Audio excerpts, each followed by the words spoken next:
The Drive-Thru is GTM's monthly news episode and is sponsored in part by organizations like HPDEJunkie.com, Hooked on Driving, AmericanMuscle.com, CollectorCarGuide.net, Project Motoring, Garage Style Magazine, and many others. If you are interested in becoming a sponsor of The Drive-Thru, look no further than www.gtmotorsports.org. Click About and then Advertising.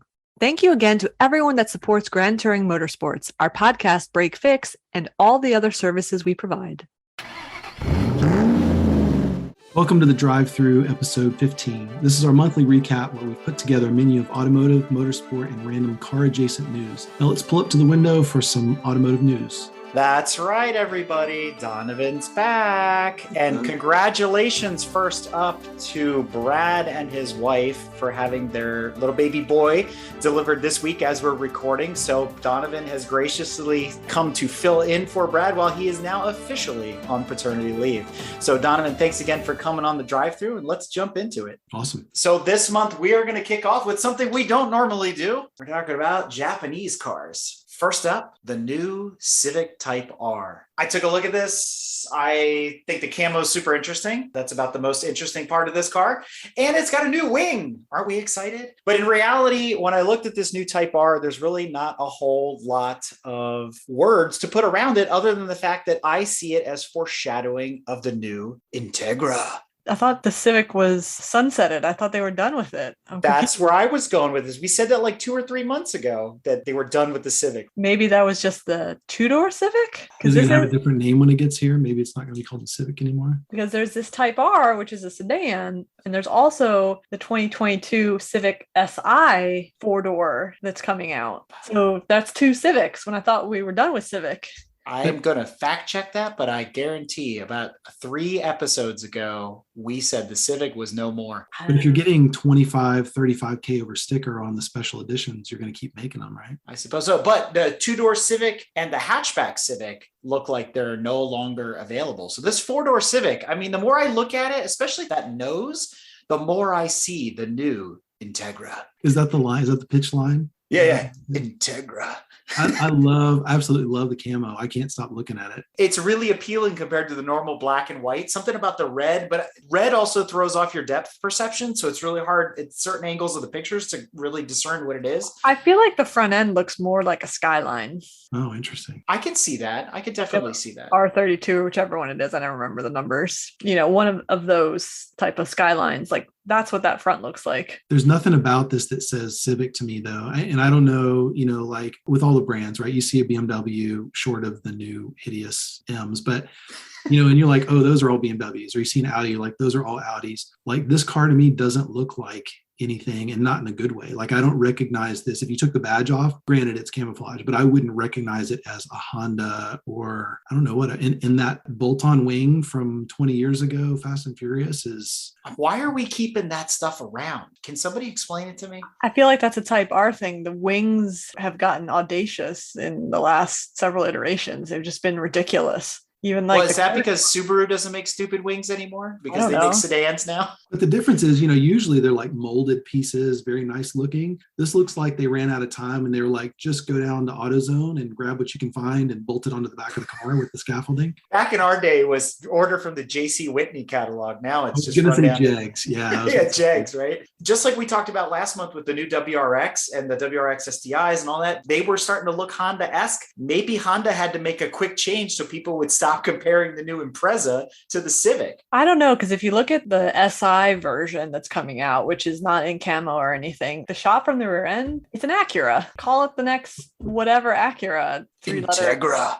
No, it doesn't look like an Integra, but it looks like it could be any other Acura from the rear. From the front, I think it's going to have the same front end as this Type R. Yeah. Or the Type R is going to have the same front end as the SI, which should come out sooner. I'm not seeing any spectacular numbers either. I mean, I'm guessing it's going to be the same 300-ish horsepower turbo 4-cylinder that has been in the Type R for a couple of years now. So I mean, I've ridden in one of the new Civics. They're not gentle on my eyes. I'm not a big fan of the way they look. They've been kind of weird for a while now, but as a performer, keeping with front wheel drive, it is really, really good. I would say, and this means a lot coming from me, it's better than the GTI. And I have my issues with the GTI, but in reality, both the Civic and the Veloster N, having been in the right seat of both of these cars as front wheel drives, evolving that technology, they're really, really good out of the box. Is there something extra special about the C-pillar on these cars? Because I noticed they've disguised the little kink in the back for some reason. Does that give it more horsepower? It's where you put the stickers. That's the sticker. Oh, it's location. reserved for it. I see. Yeah. That's a big claim, though, better than a GTI. But, it's been a while since I've been in a GTI.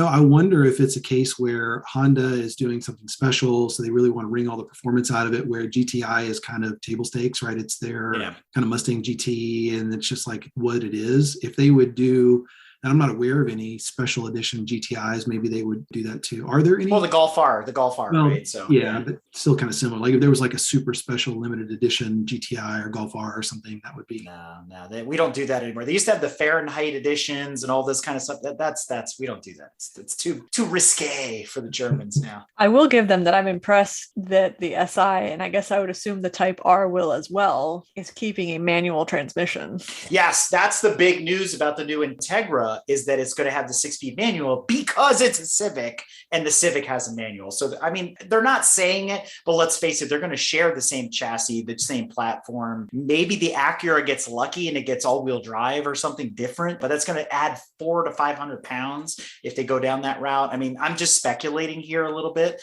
but I will say just really quick before we talk a little bit more about the Integra, I re-looked at the Civic Type R and immediately my mind went to mid-2000s Nissan Sentra SER. That's the front end. Interesting. Going back to the Integra for just a moment, this new spy photo of the rear end, I'm really disappointed compared to the copper car that we talked about a couple episodes back.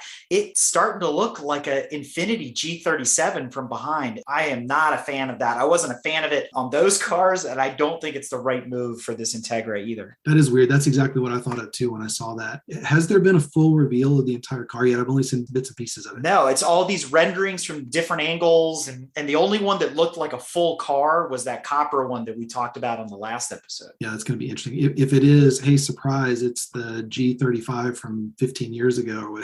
It's just smaller now. Ugh. That's going to be disappointing. Is it though, or is it the size of an Accord? That's what we really want to know, right? I mean, I'm not trying to throw stones because the Jetta's as big as a Passat, so whatever, right? They're all getting bigger. I guess there's other news from Honda this month. Apparently, they're going to follow in the steps of like BMW, how BMW has their I series for their electric platform. Honda is going to have an EV sub-brand, but I don't think it's coming to America. Sounds like it'll stay in Asia. E:'N.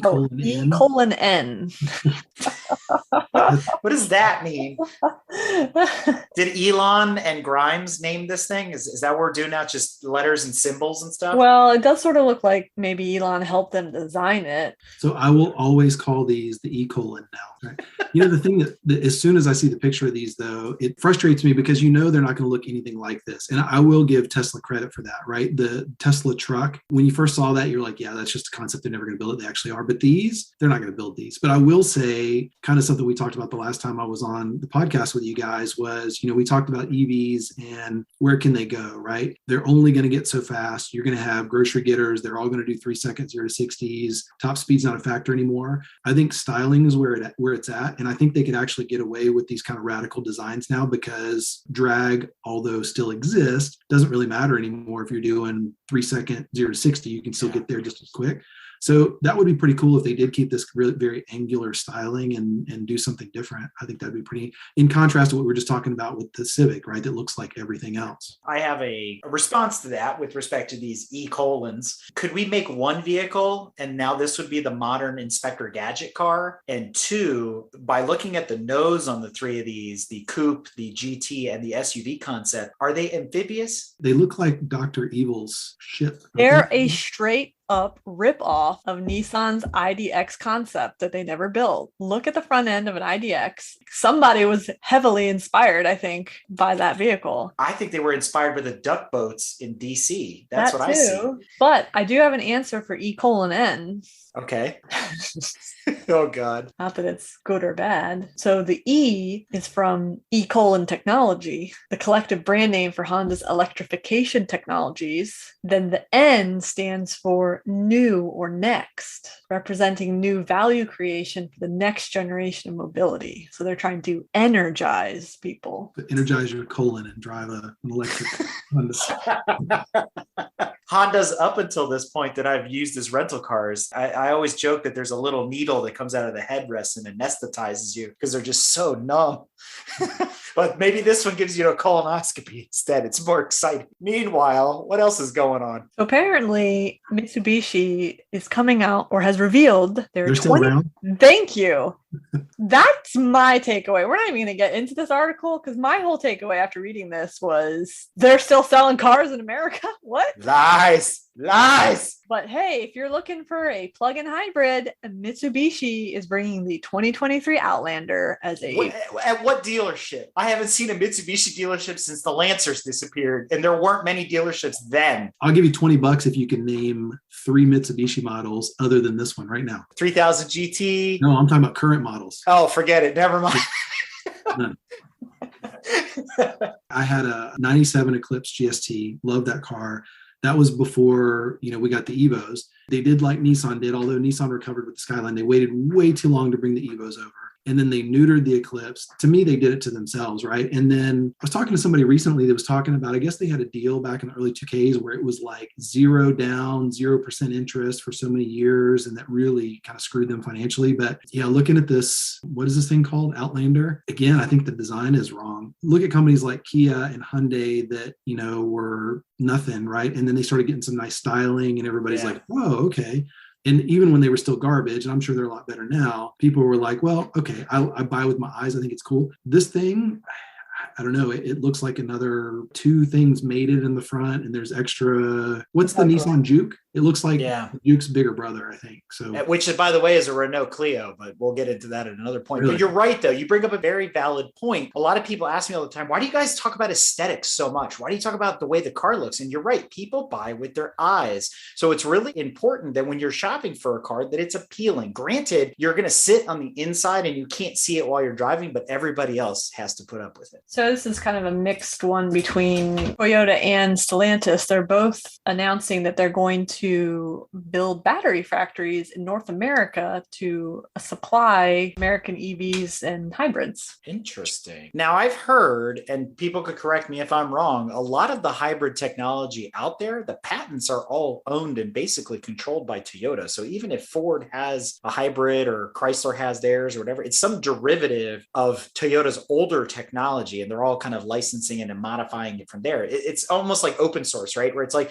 well, we're done with the code and now you can take it and modify it and do whatever you want with it, we've already moved on to the next generation. That's really interesting to see Stellantis and Toyota partnering up to build batteries.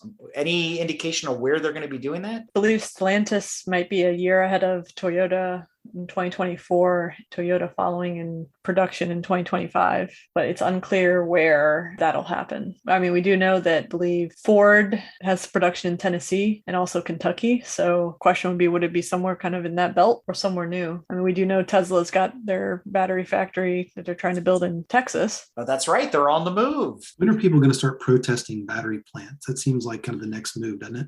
Yeah. I mean, we do all these environmental impact studies of a lot of other factories and things, and carbon credits are necessary. But I mean, when you're building batteries, you're dealing with chemicals and precious metals and rare earth metals. And it's got to be caustic and toxic as all get out to build batteries on a massive scale like this. I'm still wondering where all the raw material is coming from. Maybe we're harvesting it off of the moon or from Mars or, whatever SpaceX is doing this week. Maybe more interesting is, I don't know your comment about Toyotas and their patents and all that stuff, but they've been very, other than the Prius, which they've had for a long time being a hybrid, they've been a little bit more reserved or closed around going full EV. I feel like they've had the Prius, they've had that, but there really hasn't been the seemingly huge push from the brand, but they have pushed hydrogen in the past and currently, and they have the Mirai, which is their hydrogen fuel cell vehicle, right? And that's been around since like 2016, at least, I believe. However, of note, more recently,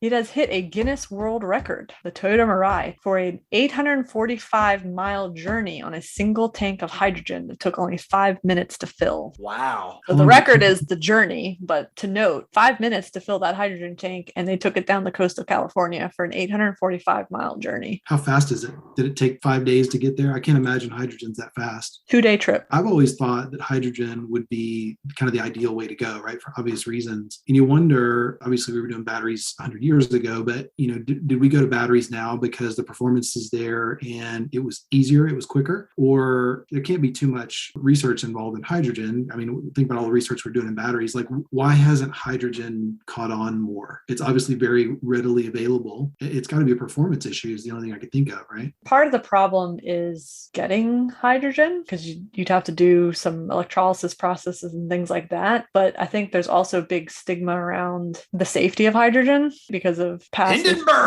Hindenburg, to name one. And I don't know if they've worked out. Hydrogen is highly flammable, so there is definite need for very good safety around the hydrogen fuel cell and whatnot, that someone's in an accident and it's always stupid when you see in the movies that car rear ends somebody else and it violently explodes into flames, right? That very rarely happens, but I don't know. With hydrogen, two metal objects create a spark and the tank opens and now you got pure hydrogen floating out that is very flammable. So I don't know. It's been a while since I've gone back and dug through kind of where the research is on it. You wonder too about the people, just filling it up. I'm sure they would figure out a way to do it, but somebody smoking a cigarette, like you see the guys at the gas station that still don't understand, hey, it's not just a liquid. It turns into that scene from Zoolander, except with hydrogen. I don't even know that we'd get that far, right? You wouldn't get soaked in it before it combusts. There's also compression that has to happen, right? Because it's a gas that's going to occupy a huge volume. So in order to get the amount you need as fuel, you have to compress it, right? Propane, all that stuff is in compressed cylinders. And obviously that could be expensive to manufacture as well. Right. It's a cool idea. I don't know. I'd love to see, some of maybe the hybrid technologies that they use in Europe coming to the table. I mean, they've done diesel propane, they've done propane gas, they've done all these other kinds of things.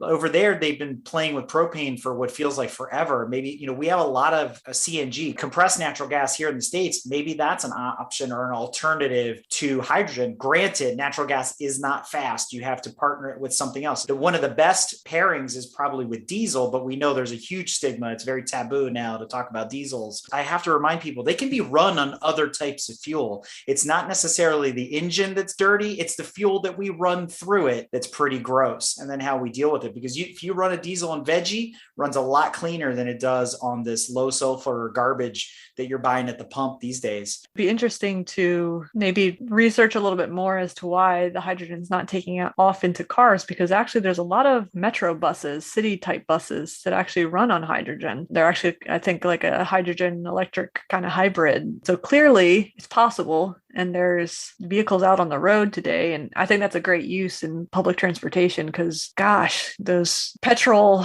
buses are huge polluters and smog generators. So these buses running around cities churning constantly clean energy, I think, is a great alternative for them. So it would be interesting to understand what the difficulty is on the car scale. So I wanted to dovetail real quick, Tanya, off of something you said before about Toyota quietly working in the background. That's really been their MO for what seems like a very long time. I watched some things on History Channel recently on a Motor Trend that were talking about the history of Honda and Mercedes and, machines that built the world, and Toyota was part of that. And it's always kind of been their MO to be quietly in the background and all that kind of stuff and innovating and then suddenly shocking us with something new. And you said, they don't have a whole lot of hybrids outside of the Prius. They've quietly released the Lexus RX hybrid.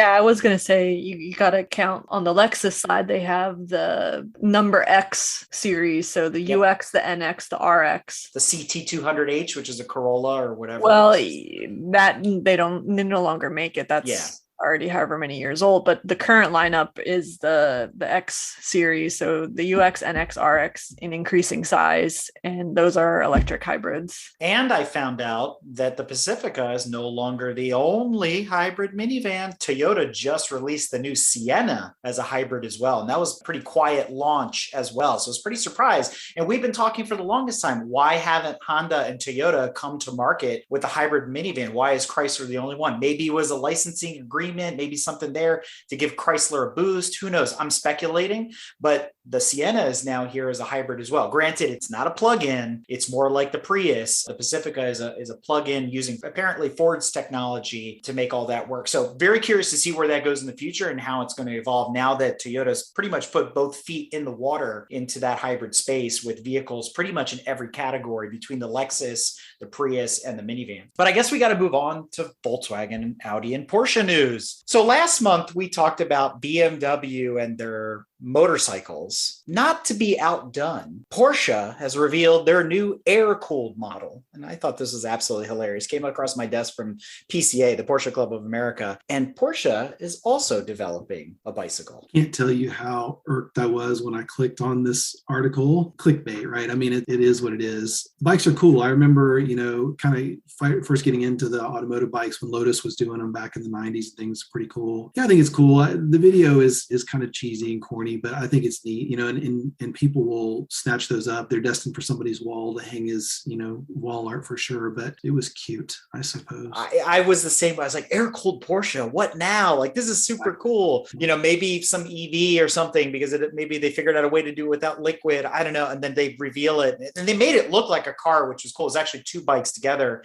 And I was like, oh, okay. Yeah, we're just going back to Porsche design from like the 80s. I'm like, they've had bikes over the years. I mean, it's not a first for Porsche to have a pedal bike. I've only ever seen one in person. I've never ridden one, but it's also not uncommon for bicycle manufacturers to have been tied to auto manufacturers. Take Bianchi as an example, right? Auto Bianchi is the automotive arm of Bianchi, the bicycle company. But it's cool. I mean, it's a good looking bike. I gotta say, just like in real life, I think the Porsche bike looks better than the BMW one, but I'm not gonna spend 25 grand on a bike. If I am, it's gonna be something really awesome. So it's funny, I didn't even pick up those details because I only watched enough of the video to see that it was a bike, and then I got pissed and went away. But it's interesting, you talked about the way it was covered. With the race car they just came out with, we were talking about it on Garage Ride, I can't remember what it's called, like the R300 or whatever it is, that's supposed to be a Cayman or something. So to me, it was like, oh, well, if they came out with that car that doesn't look like any of their production models, maybe this really is some kind of new version of an air-cooled car. And you're right, the way they had it covered, it was pointy and weird. And I wasn't expecting the bike at all. And I was like, is this some kind of, the manufacturers do that, no roof, no windshield kind of thing? I was like, a spider? Yeah. No, but it was a bike. Like I said, I didn't go far enough to see that it was $25,000. That's so crazy. But it goes along with their $95 t-shirts, I guess. Yeah. And $7,000 sunglasses and stuff, whatever. But hey, they're made of magnesium, so super light, because aluminum isn't good enough. But the Black Forest, right?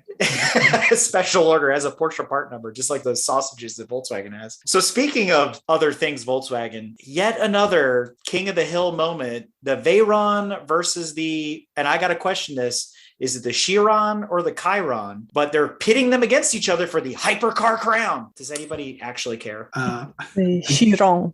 Is that the French way? Because the Greeks say Chiron. That was the most interesting part of this whole thing. I've heard every version. I actually was in a Bugatti dealership in Zurich when the Chiron, she said it. Oh, that's how she said it, was out. And she told me not to take pictures of it. And I did anyway. I'll send them to you. But to me, this video, again, it's almost was as frustrating as the bicycle one. It's like, let me take a car and one that's 10 years newer and see which one's faster. Which one do you think is going to be faster, right? It's like so dumb. But I like the headline. What does it say? The way to embarrass a Bugatti owner is to bring a faster Bugatti. That's Again, I want to remind people they are French, sounds Italian. They are French. They are the most famous French auto manufacturer probably on the planet in terms of race cars. I mean, right there with Renault, right? But still, they are part of the VAG family. They are on an aging R8 platform. We've already covered that. But on that note, and kind of sidebar, that same trip, and speaking of Bugatti, there's a museum in France, over on the eastern part of France, called the Schlumpf Museum, and it's the largest Bugatti museum in the world. They have 132, I think. Nice. They had a bear on there when I was there, but if you ever get the chance, it's pretty cool. So Donovan, I jokingly mentioned the aging R8 platform, so I would be remiss, to use Tanya's phrase, to not talk about Lamborghini. So what's their vision of the future? It's hybrid, which, okay, they're easing into the electric, right? We all know they're going to go there. I mean, what do they say by 2024? They're going to be hybrid. I guess that's cool, right? I mean, you think F1's been doing it. Everybody's kind of easing into it. Still got the engine in there. But I think we've all known that the charm of these cars, right, is the big V12 in the back or the V10 or the sound. I'm fortunate enough to have a Gallardo now, and, the sound of it alone, that's why I want to drive that car, right? It performs great, but just that sound. So once they start to lose those kind of things, I think that's concerning. You imagine 20 years from now, somebody going to go to the Lamborghini dealership and go, oh, I want this car because it's beautiful, but it sounds like the wind. So I don't know, I really wonder, what's going to happen to the supercar, hypercar market when all this happens. I mean, the Bugattis we were just talking about, when they don't make any sound and you've got a $250,000 Tesla Roadster that's faster, that makes no sound either. I think those companies are going to be in real trouble. But I did want to point out that the most interesting part of that article, they say in there that 1 out of every 11,000 cars in the world is a Lamborghini. There's no way that's true. That's BS. I flag on the play. There's no way. Baldi, the guy, or however you want to say it in Italian, says that 1 in 11,000 vehicles in the world is a Lamborghini, which is tiny compared to a massive automaker like Toyota or Honda. I find that hard to believe. I know they made a lot of Gallardos and they made a lot of Hurricanes, and now they're making a lot of Urus or however you want to say it. But if so, I want to say Touareg. Yeah. Yeah. / Panamera / the exciting part for me about this is, okay, cool. When EVs aren't alternative source vehicles anymore and combustion engines are, Countach's now are $500,000, give or take. Can you imagine what they're going to be worth once you can't buy a V12 Lamborghini anymore? So buy them up now. 100%. Ken Block, we talked about him last month. He has transitioned from Ford over to Audi, and it's kind of more of the same. As he's making his foray into the Audi world, they've taken him through the history of Audis in a multi-part video series that I was watching.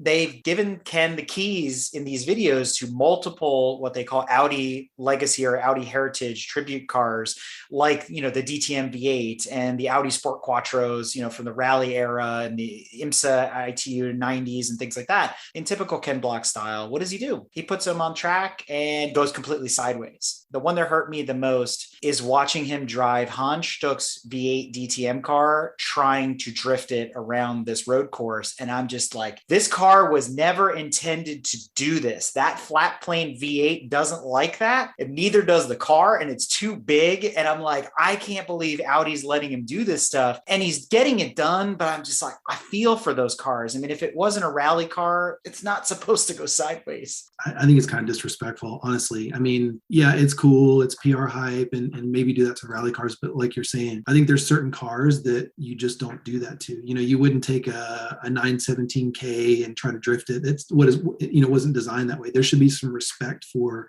the history of the vehicle and things, but it was pretty crazy. And I didn't know that hidden, what is it called? The Tradition Center or something existed. That's pretty cool. And obviously none of us can get in there. It's super secret, air quotes, but the car that I was most taken by, and I can't remember the name of it. It's the one that's in the thumbnail, that white one to the right, the bug-eyed one. Oh, at the Group A car? Yeah, the prototype that never ran. That was pretty crazy. Yeah. But, it was pretty cool to see a lot of these cars. It was interesting, too, when he walks in and he skips that whole first set of cars and then just pretty much wants to focus on the Quattros, and everything else was interesting. But, yeah, I mean, definitely a PR stunt, right, for Audi and for him. But it's pretty cool. I'm excited to see something different in his videos. And I know there's going to be tons of people who are, oh, well, whatever, just drive the car, send it, blah, blah, blah. The problem is, if you take like a DTM car or like the ITU car, or any of those that were designed for road racing, the types of lateral pressure you're putting on those suspensions, they were not designed for that. They don't have the steering articulation. You're taking a 30-year-old car or older out on track and then just abusing it. I mean, granted, it's Audi. They can just make more parts, but their job in life at the museum is to not go then and repair Hans Stuck's race car that's been in storage pristine forever. I mean, I don't know, it hurt me to watch that. And I'm like, yeah, I get it, Hoonigan, and bring everybody with you from Subaru and try to convince them that Audi is awesome. But I think they need to reinvent the way they're doing this. We can't do more of the same. Hats off to Ken. Hopefully, maybe something cool will come of this. I don't want to see history repeat it. You know what I mean? What would the Audi version be of the Ford F100 pickup that he had?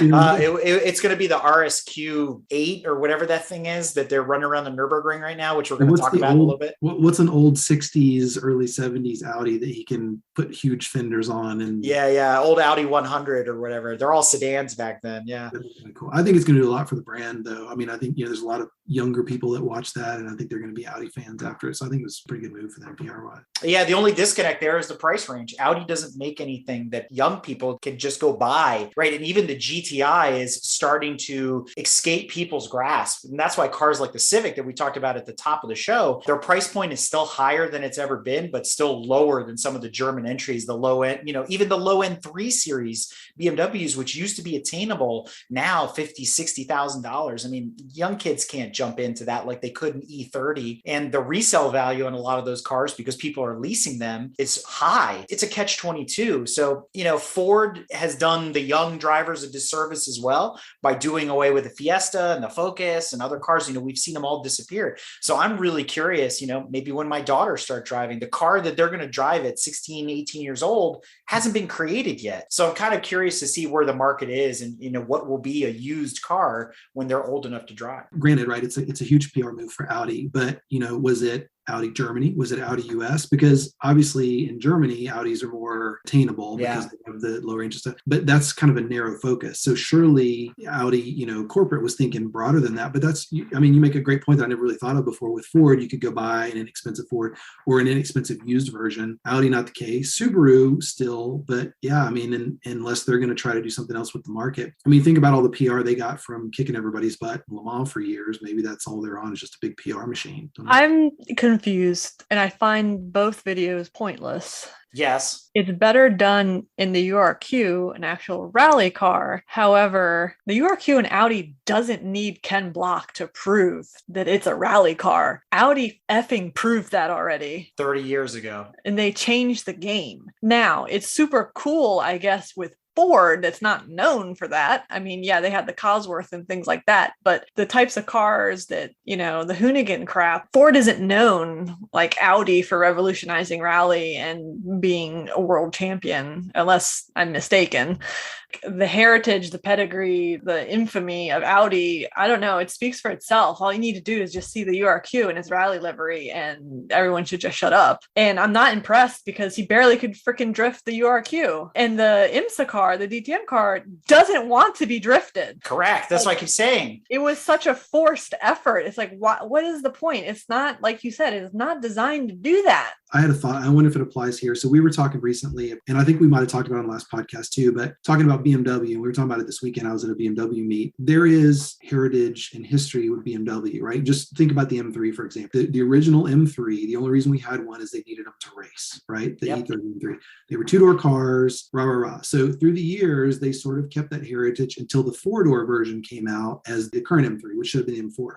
And there's been other missteps along the way with the way they number their cars and things. But the whole point of that conversation was, do you think that a lot of these manufacturers now have gotten to the point where maybe generations have moved on and newer generations are going off the bus, but they're not thinking the tradition of the vehicles, right? So the marketing team for the current M4 isn't thinking, oh, that should be an M3 because of this. The problem with that, Donovan, is the marketing team that's doing this right now is our generation of petrol heads. So where did we go astray? Where did we get lost, right? Well, I agree with everything you said, Donovan. And I think that makes sense because that speaks to how everything that was once old is new again. All these remakes and redos, even in the movie world, where it's like, okay, sure, it's new for the new generation, but some of us have already seen it. If Audi or anyone else is trying to market to the new generation, like you're saying, why are you bringing back a car from 30 years ago that these people have no idea existed? Well, that's what I'm saying, though. I think part of it is the market they're trying to reach, but I think partially internally as the corporation, those people don't get it. To your point, Tanya, about, we all remember Group B and we know Audi's heritage in there and they kicked ass. But let's say the new marketing team is, millennials or Ys or Qs or Rs or whatever they're called now. All they know is there were a bunch of cool Audis in video games. Let's go get the mothballs off and have Ken Block, who's a current cultural icon, drive the crap out of them because those things seem cool and put them this guy and they're awesome, instead of somebody going, whoa, to your point, Eric, that was Hans Stuck's car, right? That car was important. It's still important. We know that it was important. We knew it existed for what it was. Let's not touch it. I feel like there's a disconnect these days between whatever it is, the marketing group or the PR group, whatever, in the history of the brand. I think a lot of that's getting lost. And I think about the book that Lutz wrote when he worked at BMW about them wanting to change the roundel. And he was like, no, that's the heritage of the brand. They've changed it now, of course, since, but they wanted to change it to something completely different. It was kind of that, no, that's what people recognize, right? Yep. And my point in that is, I think, people have gotten lost in that. And I wonder if that's out of here because you're taking, and Tanya, you nailed it again, right? You're taking these cars that we already know working, right? We don't need to prove it anymore. They're still in our memory and in our minds, and trying to do something different with them just because it's cool. There's these old cars that I've seen, elsewhere. So I feel like some brands are losing their way. But if we flip that coin over and look at the other side, a well done version of this heritage meets the future video was actually between Stig Blomqvist, one of the original Group B drivers, maybe not as well known as Walter Röhrl and Michel Mouton, but he was one of the key players on the team, along with Hanno Mikkola and a lot of other folks that ran for Audi back in the Group B days. So they brought out Lucas Di Grassi, who runs the Formula E car for Audi, and they did a driver swap. They had Lucas drive Walter Röhrl's UR Quattro, not Stig's. I looked at the tag on the side of the car plus the numbers, and I'm a geek, so I figured all that out. And then Stig drives the new e-tron GT, the quote unquote, let's call it a two-door, but not a two-door, all electric. I thought that was really cool. That was the past meeting the future, and both of them gave their opinions on the car. They drove it around this European road up in the mountains or whatever, and they drove the same track at speed, and I thought it was fantastic. And what was great is, and I always enjoy, as mild-mannered as he is and soft-spoken, Stig, the real Stig Blomqvist, is still the man, and he can drive, and he's so smooth. And I want to point out one important thing, because I studied this video. He shuffle steers. And I'm just going to leave my microphone right there. That's interesting. It's the past meets the future. And it reminds me too of the swap, not the past meets the future, but Hamilton and Rossi doing the swap. That was really cool. Maybe there is something in Audi. If you're listening, I want some credit for this, but put Ken Block in one of the old rally cars and put him on one of the old rally stages and check his time against them, do stuff like that, where a lot of people didn't watch rally back in the day, right? So they're not going to know the drivers that set the time, but hey, this was the record in this car. That would be really interesting. And I think that would probably be a better use of some of this. That happened earlier this year. So I talked about it in one of the other episodes. Jari Matti Latvala drove his father's Toyota Celica from the post Group B era, so the early 90s, the Carlos Sainz car. And he drove it and he goes, I can drive this just as fast as a modern Toyota. And people are like, what you don't know what you're talking about. Blah, blah. You're a madman, because he is the madman of WRC. And he did it. I mean, he got close. His times were phenomenal. He's a phenomenal driver. Granted, he's now pulled out of WRC. He's a team owner. He's not driving anymore. So he's basically retired. To sunset your career like that and go, look, I'm driving my dad's car and it can still kick ass against a new rally car. I mean, what does that say about new rally cars? It says a lot about the old cars too, right? And so again, the past meets the future, and stuff like that gets your attention more so than some of these other publicity stunts. The other part is, Ken Block is actually a good race car driver, right? He's not just a drifter guy. Right. And you see, what is it? Stadium Cross? Is that what it's called? When they've got the Joker loop and all that stuff on there? The rally cross. Yeah. Yeah. And he's actually beaten some current champs and stuff. It'd be nice to see him. And I know the donuts are what sells and things, but again, right, he's kind of in his element there. So let him do something that's worthy. Well, hats off to Stig for still getting behind the wheel of an Audi. Now, I was wondering if that was his original driving suit or not. I'll leave that where it is. All right. So let's move on to the rest of Lower Saxony, shall we? How about some BMW and Mercedes news? Yeah. So now BMW has this very special painting process where they can paint very fine lines and patterns and things without having to mask off the rest of the car. I think that's really special. The M4s they're going to release, I guess they're going to release a handful of them with stripes and, special designs and liveries and things. I'm excited to see where that's going to go. Somebody's going to get crazy with it and have, we've got all these wrapped versions of cars. I saw one the other day. It was the silhouette ghosts on a Lamborghini, which was really cool. It would be really interesting to see if you could go in a dealership now and say, I want this painted on the side of my car, and, do paint to order that way. It just means there's going to be some really overly priced, hideous cars on the market, but I think it's going to be a pretty cool feature. And I'm interested to see how it's going to translate in the rest of the automotive world. If it works, if it turns out to be another GM process with the white vehicles, that 5 years later, the paint was falling off, that's going to be just. Well, Well, I mean, they can do a lot now considering the advances in technology with 3D printing and lasers and things like that. So I can see these bespoke BMWs being a thing. Like we mentioned on a couple other episodes, I think the fail point is always going to be, I can't order what I want, right? I can't go on the website and I want it purple with green stripes and the Joker's face on the side of it and all this kind of thing. It's going to be, oh, well, you want a purple one? Well, it only comes with yellow stripes. Are you okay with that? And you're like, oh, man, again. And the Germans have been doing that forever. You want a black interior? Well, you can only get it with a silver car. Like, well, that stinks. I want triple black, move on. Speaking of moving on. Yeah, so Mercedes, or the parent company, is Daimler AG, is spinning off the truck division. I think it's pretty interesting. I guess they feel like it'll be more successful when it's off on its own and focusing more on, where the technology of hauling cargo is going to go. So, they're testing these long haul trucks using liquid hydrogen, as we tie that into this part, fuel cells and everything else. So I think it's going to be interesting. It seems like an odd move to me, though, that they're spinning off one of their divisions, particularly one that seems to be pretty successful. So I'm not sure what that's really about. I don't know, but that sounds a lot like VAG spinning off, all their trucks into MAN, right? So it kind of makes sense to divide it up. Dodge did the same thing, right? Ram is all the trucks and they're not going to cross brand them anymore. So I'm curious to see how Daimler does. I mean, obviously they're probably going to be still sold through the same dealer network and all of that service at the same locations. I mean, all these Sprinters that are running around, even the Dodges and things like that, they're still Mercedes underneath, right? Rebadged and whatnot. So good for them.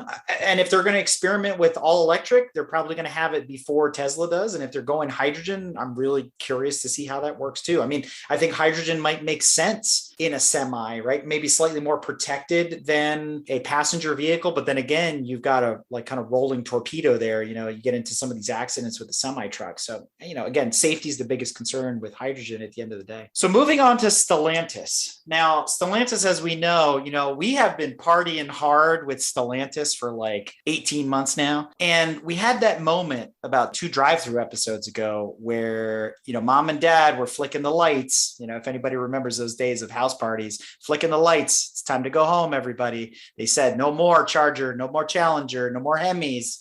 We'll let you guys know what's coming next. The news in Stellantis has been really, really quiet over the last couple of months. I'm not really worried, but there's nothing new to report except for the guys over at Miltech Racing decided to put a brand new Dodge TRX, which is the 702 horsepower Hellcat engined, basically Ram 1500, on a lap around the Nürburgring. Hold my beer. I think that's really cool. I was late to really appreciate the TRX, I guess. And in fact, it was just on Leno's Garage last week. Really cool. I had no idea that, they were making something like that. And I think it's still 0 to 60 in like 3 seconds or under 3 seconds. It's crazy fast. Anytime you get a truck like that, on a performance course or a racetrack, it's going to roll like crazy. But I bet it was a lot of fun in the straights. What they did is they set up, there are 2 Miltech cars. One is a Miltech prepared Audi, like RSQ 8 or something like that. Basically, the big SUV. So big V8, twin turbo, 8-pot brakes, like all this crazy, Audi stuff that you expect. And so he's chasing this TRX, which is basically stock tires, for the factory, all this. They put an exhaust on it, which it sounds really good. And then it's got the regular old Chrysler supplied 2-pot brake that they've been making for like 100 years. And that was one of the things they were joking about. They're like, we don't know that this thing's going to stop. It weighs like 9,000 pounds, right? Watching the video, especially from the Chase Audi, when he would get on it, he was outrunning the Audi. And I'm like, that's a pickup truck, people. And then you're seeing like, little, BMWs and people getting out of the way. And it was just like, it's like 3 tons of coming, right? And I mean, then he's at the point where the front brakes are smoking going into the turns because he's trying to stop that mass. And it was just hilarious to watch this thing. And the guy in the Audi, I mean, he was kind of like, whatever. I mean, I was kind of annoyed listening to him, just the way he was talking. I almost felt like he was making fun of Americans in a way. But then he was like, dude, look at the back of the truck, like leaning over, you're about to flip. And I'm like, he's not about to flip. The one thing I thought was interesting was it was limited to 190 kilometers. And for those of you that don't do metric conversions in your head quickly, that's 118 miles an hour. So it's not as fast as a Challenger or 911. It's governed to 118, but it gets there quick. That's for sure. How did they come up with that number to govern? That's probably the point at which things get stupid. Once you cross 120 in a pickup truck, it probably gets really, really dangerous, you know? Your braking distance is half a mile at that point. To Tanya's point about the earlier videos, does it have a point? Absolutely not. The point is, why the F not? So if he's got the truck and they're going to let him run it, because that was their concern, whether they're going to let him on the road or not. The one thing I thought was shocking was how much traffic there was on the ring. I mean, they might as well have been on the Beltway. I mean, they're like bumper to bumper going through there. I mean, at 100 miles an hour, but still, I was just like, it's craziness. So is the next iRacing season or our virtual racing going to be Nürburgring TRXs? I think that is a good plan. I like 40 this. laps? But I think it's time that we move on to some more domestic news. And our domestic news is brought to you in part by AmericanMuscle.com, your number one resource for Chevy, Ford, and Mopar performance parts. So check them out when you get a chance, AmericanMuscle.com. So Tanya, what's up for Ford and Chevy? Well, it kind of gave it away earlier when we were talking about Toyota and Stellantis' plans around factories being built. So Ford also announced earlier this month, they're planning, I think, to spend over $11 billion to build, I think, 4 factories split between Tennessee and Kentucky that are dedicated to EV. I think the Tennessee campus is going to be where the F-Series pickup truck and battery will be assembled. Whereas I believe in Kentucky, they're going to actually be manufacturing lithium ion batteries with their partnership with SK. Pretty interesting. We're talking about they're doing battery factories. Tesla's doing battery factory. Toyota, everybody's doing battery factory. And I guess it kind of makes sense thinking about it, because how are they shipping these batteries from Korea? Because that's where SK and LG, which are the 2 big battery producers, how are we even moving these things around? Because there's a lot of restrictions around the shipment of lithium batteries, to the point that a lot of lithium batteries can't be shipped if they're not in the product that they're designed for. There's a lot of restrictions, especially for air, because it's considered hazardous and dangerous material. So if they're not being able to be shipped within the product, which we know they're not, the trucks are coming off the assembly line in the US, these companies are then must be having to either pay a lot of premium to go by land as much as they can, and then maybe by sea if the restrictions are different, or they're having to pay maybe a premium for proper packaging somehow of these batteries if they are doing air freight. So I guess it kind of makes sense when you think about it that more and more factories are going to be popping up in different parts of the world to satisfy demand in those markets. I just want to know when I'll be able to buy the knockoff battery on Amazon for like a tenth of the price. Batteries Plus version. Yeah, exactly. It's only going to work for 3 charges, and then it only holds 20%. But but yeah, to your point, you're right. I mean, and if they're moving them by ship, like a lot of cargo, which is still tied up in ports because of remnants of COVID, right? The fallout from that. I don't know how that's done. And then I wonder too, like, let's say, God forbid, we have another Valdez type of incident where it's a shipping container or a ship full of lithium batteries. If I remember correctly, electricity and water don't mix, right? So that can't be a good idea, you know, if something were to happen tragically. I mean, as long as there's no fire. That's the other thing. And that's what I was saying at the beginning. You know, I'm not a super crunchy tree hugger guy, but I am to a degree. You know, the process, you know, all the lithium and stuff that they mine and all those, and you got these batteries that, you know, what do we do with them 30, 40 years later? I mean, you know, I know they can recycle, I think it's 70% of them or something through process, but it's really expensive. Will we actually do it? But it really concerns me about places like Kentucky and stuff that's very green. And, you know, like you said, if something was to catch on fire, what was the Rimac? And I'm not going to say it the way you're supposed to, because I think it's pretentious, but the Rimac that... No. What is it? It's Rimac, I guess. What? It is? Yeah. Oh, I thought it was the Rimac. I thought it was Rimac too. Rimac. No, Rimac because I'm American. But Chiron. You know the one that what's his face wrecked on Grand Tour, and they said that it burned for 4 days because the batteries would start to ignite and they put them out and the next one would start. So you think about something like that, you know, in the Appalachians, and, you know, something happens with all those trees around and that bourbon and all that other stuff, and something catches on fire, and that could be catastrophic potentially. You know, it's really scary to me. I don't know. That'll be the next California wildfire. It was started from Tesla that was burning for 6 days or something. It's not funny, but it's funny. I'm insert sorry. your favorite EV. I mean, it's not funny. I feel sorry for poor Californians that 100%. idiots starting these forest fires because of stupid reasons. I mean, it's a legitimate concern, actually. What if something happened, like that incident in Texas, allegedly, we don't know who was driving or not driving and who was in which seat of that Tesla when it slammed into a tree and burst into flames. And allegedly the fire department had some trouble putting out that fire too, that it raged for several hours or whatever. Someone's driving somewhere and has an accident and then they set a forest fire. It's conceivable. Well, that's the other thing too that I don't think we've considered either. It's the other EV, the emergency vehicles now need to be equipped with additional hazmat and electrical fire capabilities, like dealing with that. And I think the firefighters are going to have to retool their suits, for electrical discharge, increased BTUs from the fires, because electrical fires are very different than, fuel fires and things like that. So obviously a lot of them are getting training on that sort of stuff.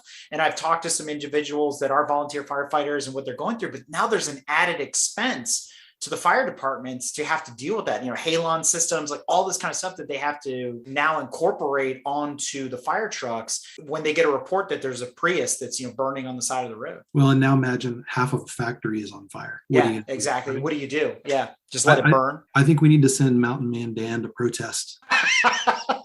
I'll pay to fly. We'll fly him there, and he's got to stand there how about naked with his boots on with a sign that says no EV factories and on the back of a square body Chevy. Like, yeah.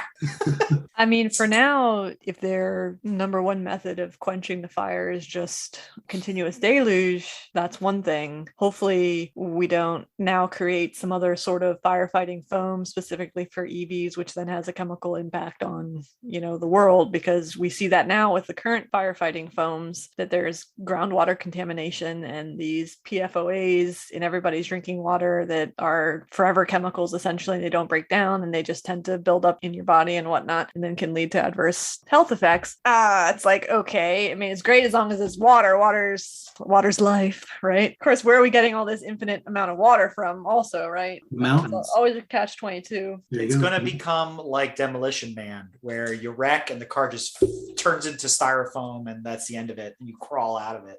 Right? It'll just air seal everything and that's the end of it. I'm sensing something here. I think we're going to put together a Garage Riot GTM protest and we'll all go to the mountain with our signs on the back and boots. I don't even own cowboy boots, but I'll stand there naked with the sign. Will you show me how to use the 3 seashells as well?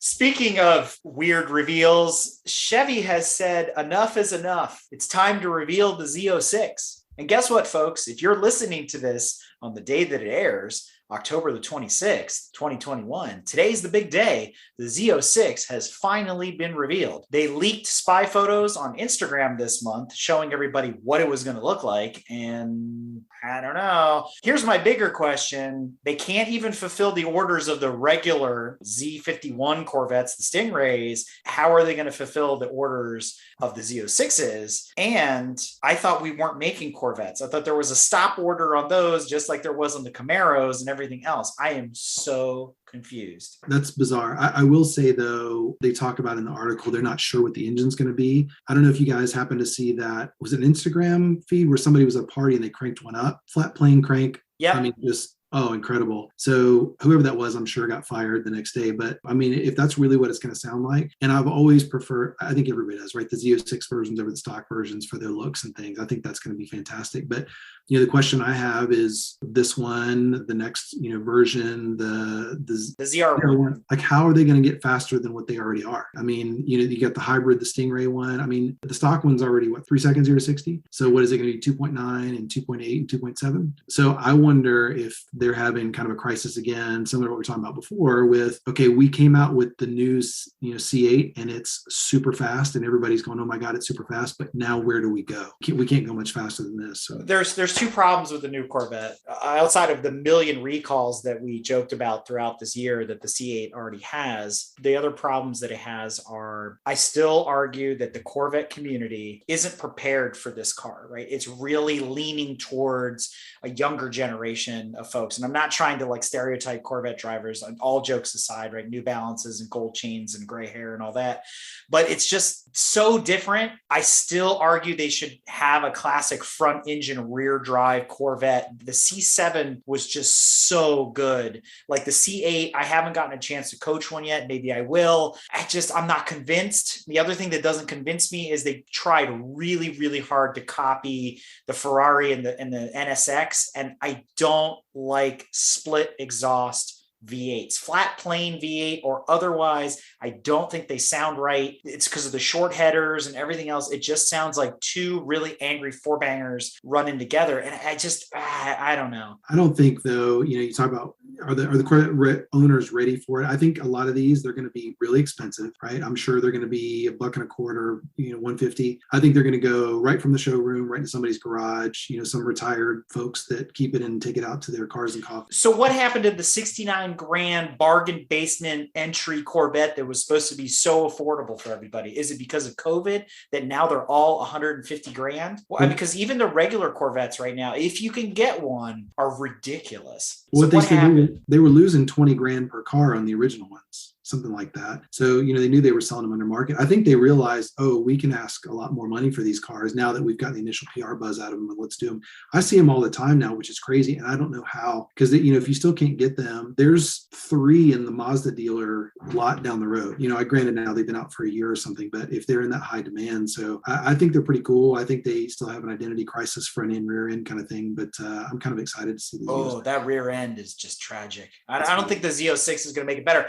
From that spy photo, though, the wing looked different. So much like that Civic Type R we talked about, it's getting another ridiculous wing upgrade on the back. So maybe that'll help. That Camaro, they grafted onto the back of it, though. Just ugh. In the perception, though, did you see the picture I posted on Garage Riot of the guy that I was behind that said L Lambo on his tag? Oh, yeah. I don't know about that. Yeah, I don't know about that either. I mean, at the end of the day, what I do know, and I'm still holding out hope for, is the 400Z. If they're right about the price and the car is as fast as they say it's going to be, it looks good. It's going to sound good. It's going to be good. I'm putting a lot of faith in Renault, right? The parent company of Nissan, to get this right, to do the heritage thing. They've done a good resto on that. If the price point is anywhere between 50 and 60, I think that car is going to sell like crazy. And it's going to be that replacement for the Corvette, right? That folks like us want, unless you buy a used C7. Switching gears back to Ford for a moment. Remember last month I mentioned the Maverick, and we talked about the factory in India that was closing and Ford was losing money. And apparently the Maverick was supposed to be built there. Guess what? It's going to be built in America. And the guys from Jalopnik have already driven one. I thought the article was rather entertaining. He does a really good job of comparing this Maverick to what it could be.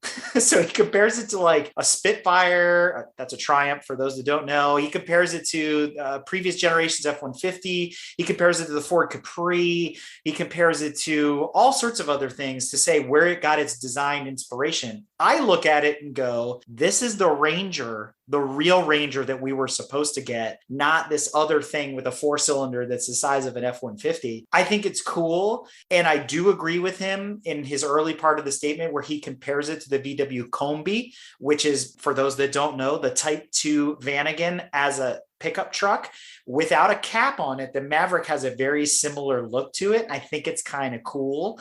And you could do some really tasteful mods to it to give it that Combi kind of feel, especially out in California with some surfboards and different kind of rims and things. If you're looking for a pickup truck of that style, is it useful for every day? I don't know, but it's still going to be relatively large, probably Canyon, Colorado size. Like I said, the way the Ranger should have been, not the size of the old F-150. Meh.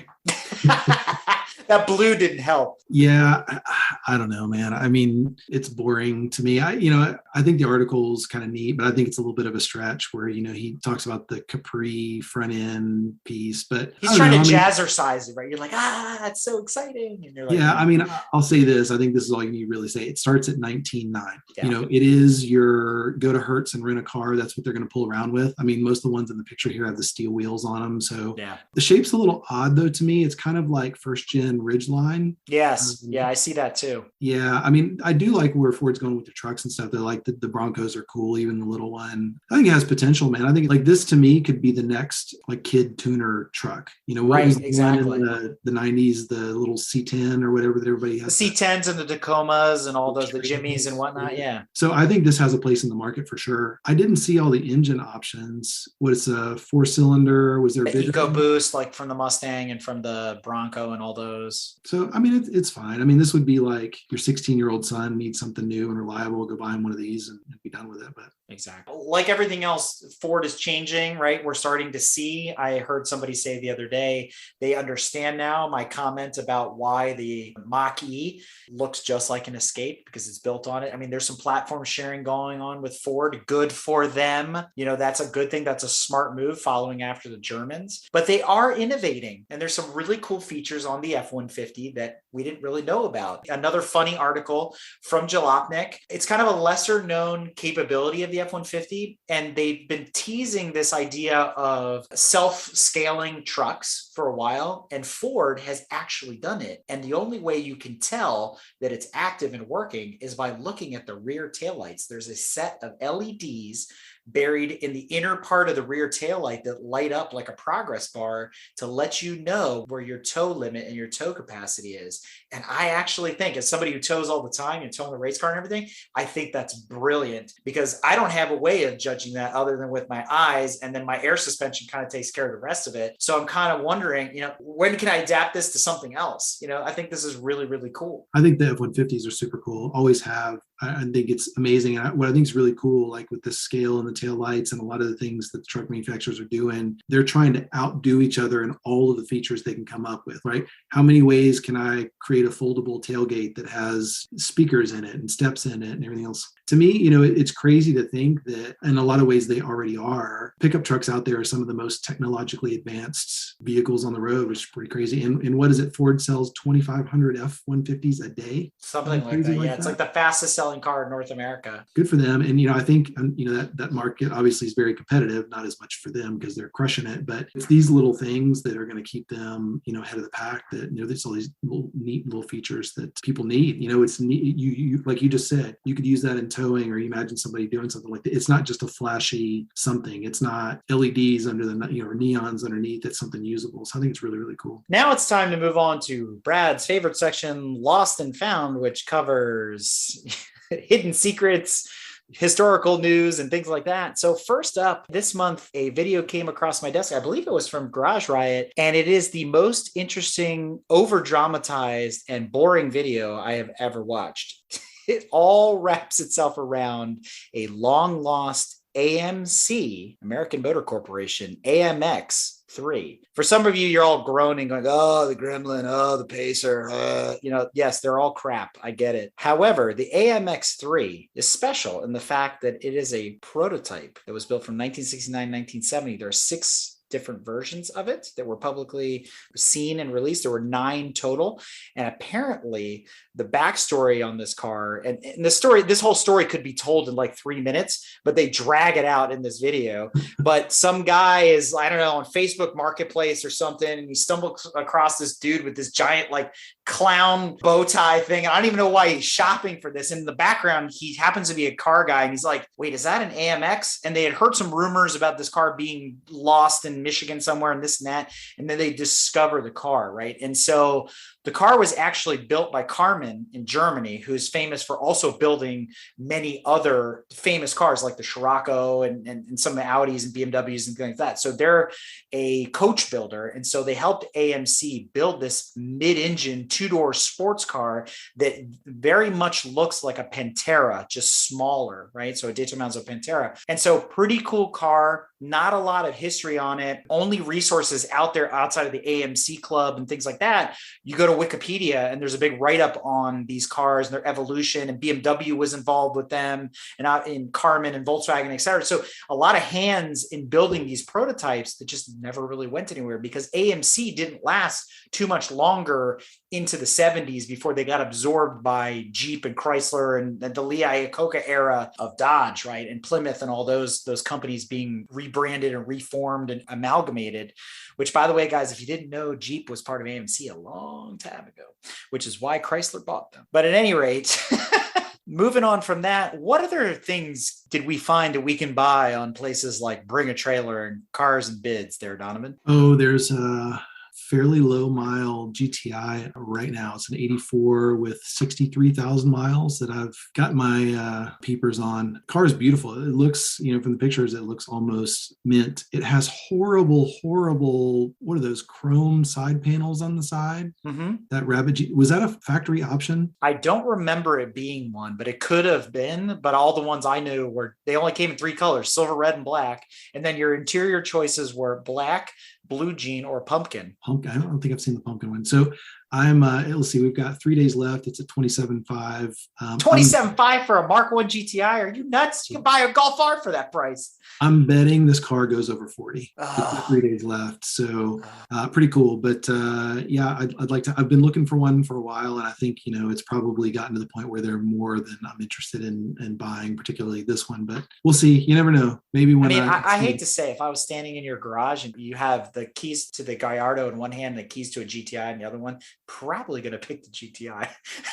Just letting you know. That's a car enthusiast though, right? Then That's exactly it. But there's also, I just saw there's a 32-mile BMW M4 GTS on here, which is pretty interesting as well. I don't need another F80 BMW, but I actually shopped those before I bought the Gallardo. That was a consideration, and I'm glad I did. And it's only $4 million on Bring a Trailer, right? They're in the 90s usually, but this one, with 32 miles, it's probably going to be something stupid. But yeah, it was too close to what I already have. The other thing on here, I'll just mention because I saw it, is there's an old BMW bike on here. If anybody listening has one or knows of one, I want one. I don't want it running, and if the engine doesn't work, that's cool. I just think they're cool to look at. I like to park it in the man cave somewhere. But yeah, anyway. You're talking BMW motorcycle, right? Like a K. Yeah.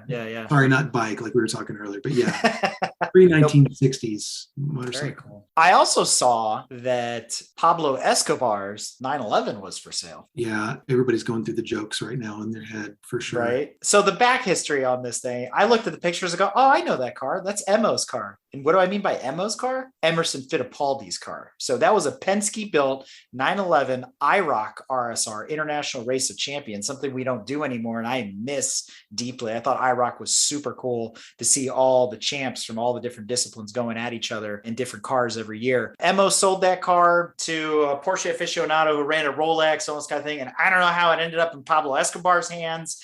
And then eventually made its way back to the States in the 90s. Apparently, the car has gone through a heck of an evolution to get it back to its original state. Apparently, Escobar had wide-bodied it to a 935 style, a bunch of other stuff. Nothing that I would take issue with because it's all classic 911 stuff. But for the purist to say this is Emerson Fittipaldi's IROC car, obviously, we got to bring it back to standard. The going rate on that auction at the time of reading the article was a low price of $856,000. So yeah, I'm going to get 2. But speaking of other weird things, when I bring up the word wankle, what do you think? Not wanker. Wankle. oh, okay. That's different. I think expensive in the auto mechanic shop. Wanker working on the wankle. Or you think Mazda, right? You immediately go RX-7, right? Anything rotary powered. For those that don't know, was it Frederick? Not running. Sorry. Yeah. What is it? Frederick Wankel or whatever his name is. Fred Wankel. He designed this engine apparently when he was 17 years old, probably playing with a spirograph, but actually it was invented in the 1920s. He patented way back when. The first Wankel powered cars or rotary engine cars came from NSU and Mazda just about the same time, 1961, 1964. As I've always said, if the Germans thought it was a good idea, they would have hung on to it. So, the Wankel has forever lived on in Mazda's portfolio in the RX cars, but did you know that there was a motorcycle powered by a Wankel? Is that better or worse? So when you watch this video, which is kind of weird because it's got a male Siri voice narrating it, and then there's actual footage of bikes running at like motocross events and things like that. At first I was like, that's just a regular old 2-stroke. Like, what do I care? And then suddenly it does like 27,000 RPM and you're like, well, that's really, really different. So as you dig into this very long video that came to us via Mountain Man Dan, part of his whole Mountain View thing that he's doing, it's a single rotor Wankel powered dirt bike. It's It's mounted horizontally in there. It's all this really interesting engineering to make it work and make it fit. So it's not super huge and doesn't have like 12 spark plugs hanging out from it. It's actually quite compact. It almost looks like an AC motor attached to the bike in the way it works.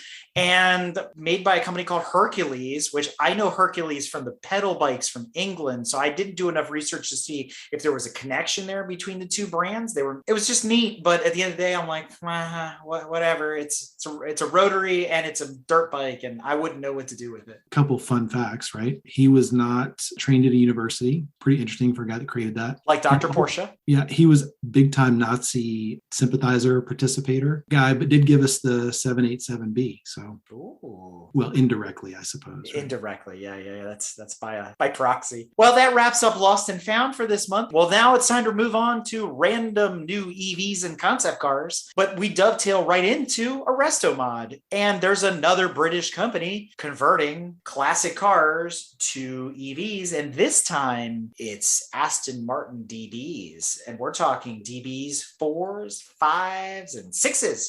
They're starting with the DB6s, which, not to be confused with the famous James Bond DB5, is a slightly larger version with similar lines to it. What I got out of this, super awesome, but the price tag is extremely hefty because number one, you have to buy a rare Aston Martin to begin with, and then you have to convert it. It's going to cost you upwards of, anybody want to take a guess? $1 million. Yes, sir. That's $1 million for an EV. How many Teslas can I buy for that? So, okay, I'm going to compare this to a 911. How many 911s do you see these days that somebody cut and put wide fenders on and ruined a car that was once valuable because at the time they thought that was the cool thing to do. And now you look at it and go, oh my God, you destroyed that car. That's what I see. But you have to look at it for the time period. If you're looking at the 70s and 80s, they made a lot of 911s. There's a lot of 911s. You could say the same thing. Why'd you turn that piece of historical, investment into a race car? There's a lot of 911s that have been thrashed and trashed. So there's so many of them. Unless it's Emerson Fittipaldi's 911, does it matter if it was cut up? It was just somebody's base model 911 at the end of the day. Yeah, you're right. Not at the time, but now. But to me, it's like I looked at. I think we talked about this on Garage Ride as well. I've been looking at EV swap in the 911, the 73, and the thing that appeals to me about that is there's a company EV West that does a swap. But the thing that's great about it is it's a direct bolt-in. There's no cutting the body. There's no modifying the chassis. That really appeals to me, right? And the kit is something like $15,000, which is basically the cost of a rebuild of the motor itself. Right. That's very true. You got a car like mine that the motor's been sitting outside the car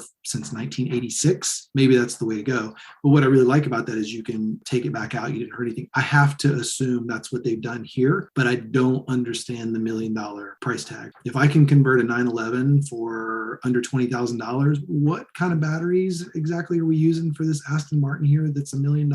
They're shaken, not stirred. They're the special, right? Special ones. Or they're doing some special body work and some reconfiguring of this car that, is going to take it out of collector view in the future years if they try to cut it back or turn it back. So I don't know, sounds cool. But then again, it gets back to lots of things we talked about. If a real car enthusiast wants that feel, wants that sound, I think you're going the wrong way in the DB6. And again, after 2030, somebody's going to look at this when all of their cars are EVs and go, man, I wish this still had the petrol engine in it because that's different. So how much does it devalue a classic, even though they're going to turn around and sell it for $1 million? It's not going to be worth $1 million, right? Because let's face it, it's no longer, in American terms, a numbers matching car. Not that old European cars had a whole numbers matching system like the Americans did, but it kind of takes away from it. But so yes, from the outside, it's still a DB6 or DB5, but yeah, it's not James Bond's.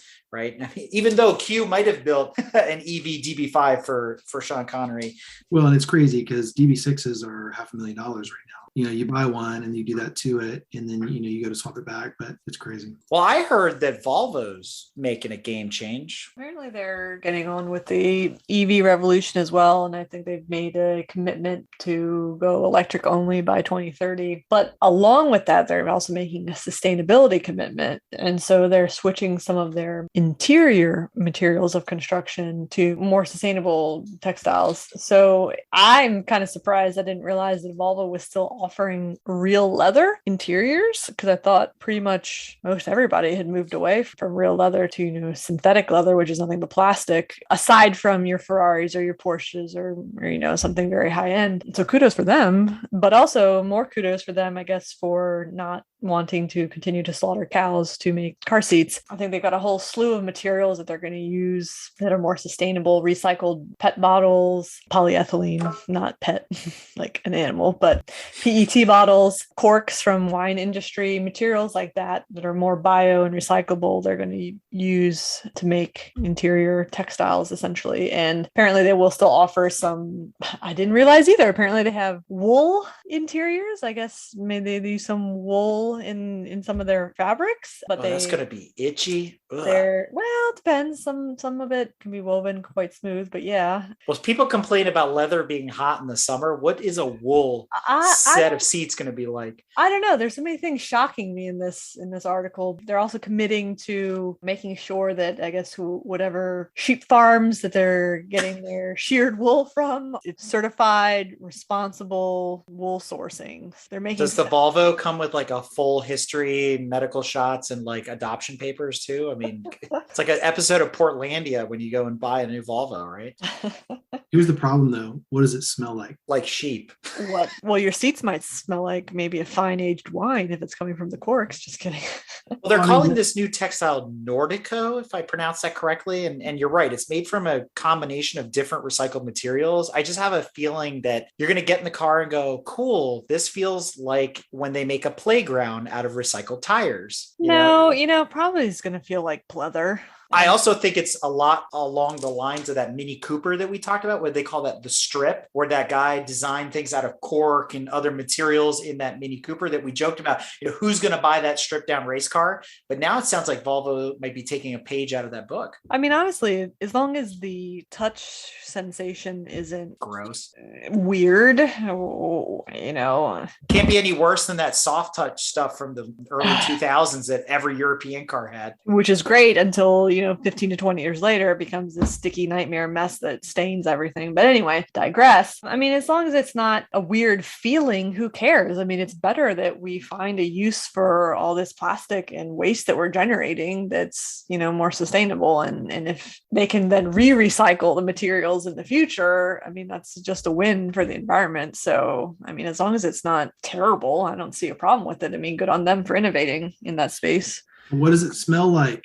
I don't know. Crayons. That's what everybody says Volkswagen smell like after a while. It's true. They do smell like old crayons. It's weird. It's going to have a smell, right? Every car has a smell. And like all E36 M3 smell a certain way. All, certain whatever smell the same way. It's going to have a smell, especially as it starts to break down. And as long as it's not offensive, who cares? I don't know. What does partially broken down plastic smell like? Not good. Well, moving on, I'm going to bring up a name that some of you may know and others may not. Gordon Murray. Awkwardly pause for you to guess who that is. Former designer of McLaren, has spun off and started to develop his own cars. The very first one he designed, he calls it the T50. And now he's introducing a cheaper version, even though the T50 isn't available for anybody, called the T33. So I'm already kind of thinking like Tesla S versus Tesla 3 and all this. I bring this car up. I was digging around a little bit, and maybe it was the gods of the interweb, targeted ads and things like that, and things coming across my desk. I happen to be having a conversation with, and spoiler alert here, Gonzalo, the CEO of Heel Tread, and he mentioned this as his, sexiest car of all time, poster on his wall. This is the car he strives to get. He wants this T50 Gordon Murray.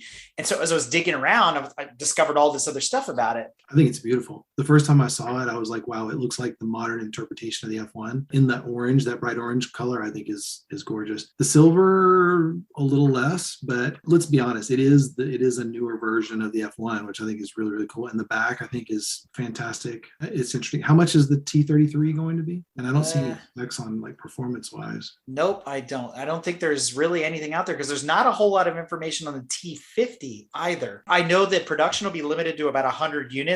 So that when they're building cars boutique like that, sub 1,000 numbers, they're going to go for astronomical pricing. I mean, I'm going to guess here, $250K easily. It's got to be. Gotta be more than that. I'm looking at the T50 Niki Lauda version, with the 4-liter V12. There we go. That's going to be incredible. That's the big. Is there a fan in the back? I can't quite figure that out. Yeah, that's like this weird chaparral thing that they're doing with the fan in the back.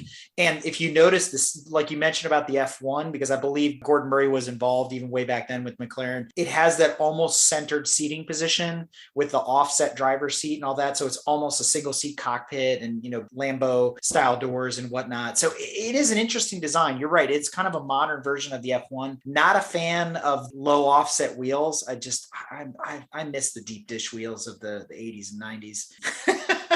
It has some Pagani look to it too from the rear. I mean, he's definitely borrowing some design cues. I think the headlights look like he stole them right off of a 918. It's just, there's only a couple designs at the end of the day, right? I'm not saying it's ugly, but I feel like I've seen some of this before. I think that's a good point. The more you look at it, I saw it a few weeks ago and then I saw it again earlier this week. It does start to look a little bit familiar, which is concerning, right? You see something and maybe the first time you're like, I don't know. And then it grows on you and you start to appreciate it. This is kind of the opposite to me. It was kind of hot flash at the beginning. I wonder how sustainable that is. Right. You start to like really looking at the side view now. You're like, is the proportion right? But yeah, I love the interior. Obviously being kind of an independent boutique manufacturer, they can't do all the crazy electronics. So I like all the toggle switches on the right, like the old style, just flip switches are really, really cool. I bet it's amazing to drive. It is not my cup of tea. And the rear end is not particularly attractive, kind of reminiscent of the GT40 that has that Angry Birds rear end look. I give you that. I mean, like I see the Pagani in there too, where that fan is. Think about those 4 exhaust pipes coming up the middle. It's like the same thing, so it's odd. But I'm curious to see what the numbers are. Again, nothing about whether it's going to be a hybrid or if it's going to be an EV or whatever. Cool to look at for the moment. You need to have the Matchbox car version in my case. That's in my collection, that's for sure. But kind of switching gears to another car that triggered an emotion for me on multiple levels. The Piëch, or the however you don't want to pronounce it. Some people say Peach, etc. But Piëch as in Ferdinand Piëch, the cousin, nephew, the Porsche Piëch family. There is now a Swiss manufacturer using the Piëch name to come out with a classic sports car look for the electric age. So this is not an EV resto mod. This is a ground up designed in their laboratory car. They're boasting 603 horsepower and it's supposed to be a GT cruiser, right? A Boulevard cruiser, Grand Touring car. The Swiss marque Piëch was founded in 2017. I think that coincides right along with when Ferdinand Piëch passed away. But I was also kind of thinking, what other Swiss brands have there been out there outside of Isdera, right? The Commendatore and all the prototypes that they built and stuff like that. You don't see a lot of cars coming out of Switzerland or the Swiss Alps because all the restrictions they have. Obviously, it's going to be an EV. It's going to be quiet, right? So that's important. I thought it was low weight. 3968 is the curb weight on the car, which compared to a lot of other EVs, you're hearing Teslas and some of these Audis weighing 5,000 and 6,000 pounds with their battery packs and whatnot. Tanya knows more about the kilowatt hours, and they're claiming a 75 kilowatt hour battery that's going to allow up to 310 miles of range. So I thought that was pretty good. 0 to 60 numbers of 3 seconds and 0 to 120 in 9 seconds. Before I give you my hot take on this car, I want to get your guys' feedback on what you think it looks like. The profile looks like a Ferrari that I can't remember the numbers of. I think the side profile nailed it. I think it's gorgeous. To me, it's kind of Aston Martin-ish, Ferrari, California-ish, but better. And then in the article, as I start to go down, I start to see other angles. The front end reminds me of the TVR, one of the late 90s TVRs, Tuscan, I think. The back's okay, but then when you see the 3/4 front shot, I'm like, nope, I'm out. It's like nope, I'm out. Love it.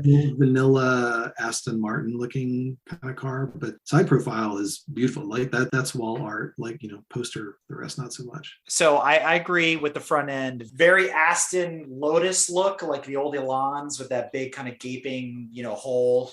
And in some angles, if you close one eye, it kind of looks like Miata from the front as well. The back has that look like a 400Z. It's got a similar tail to it, which I actually like that coming together of the wide hips and the integrated ducktail and the lift back and all that. The side profile, I agree, dead on, looks really good. But you know which car it reminds me of the most? And Tanya's going to go, oh yeah, that one. The Alfa Romeo 8C. I can see that. Yeah.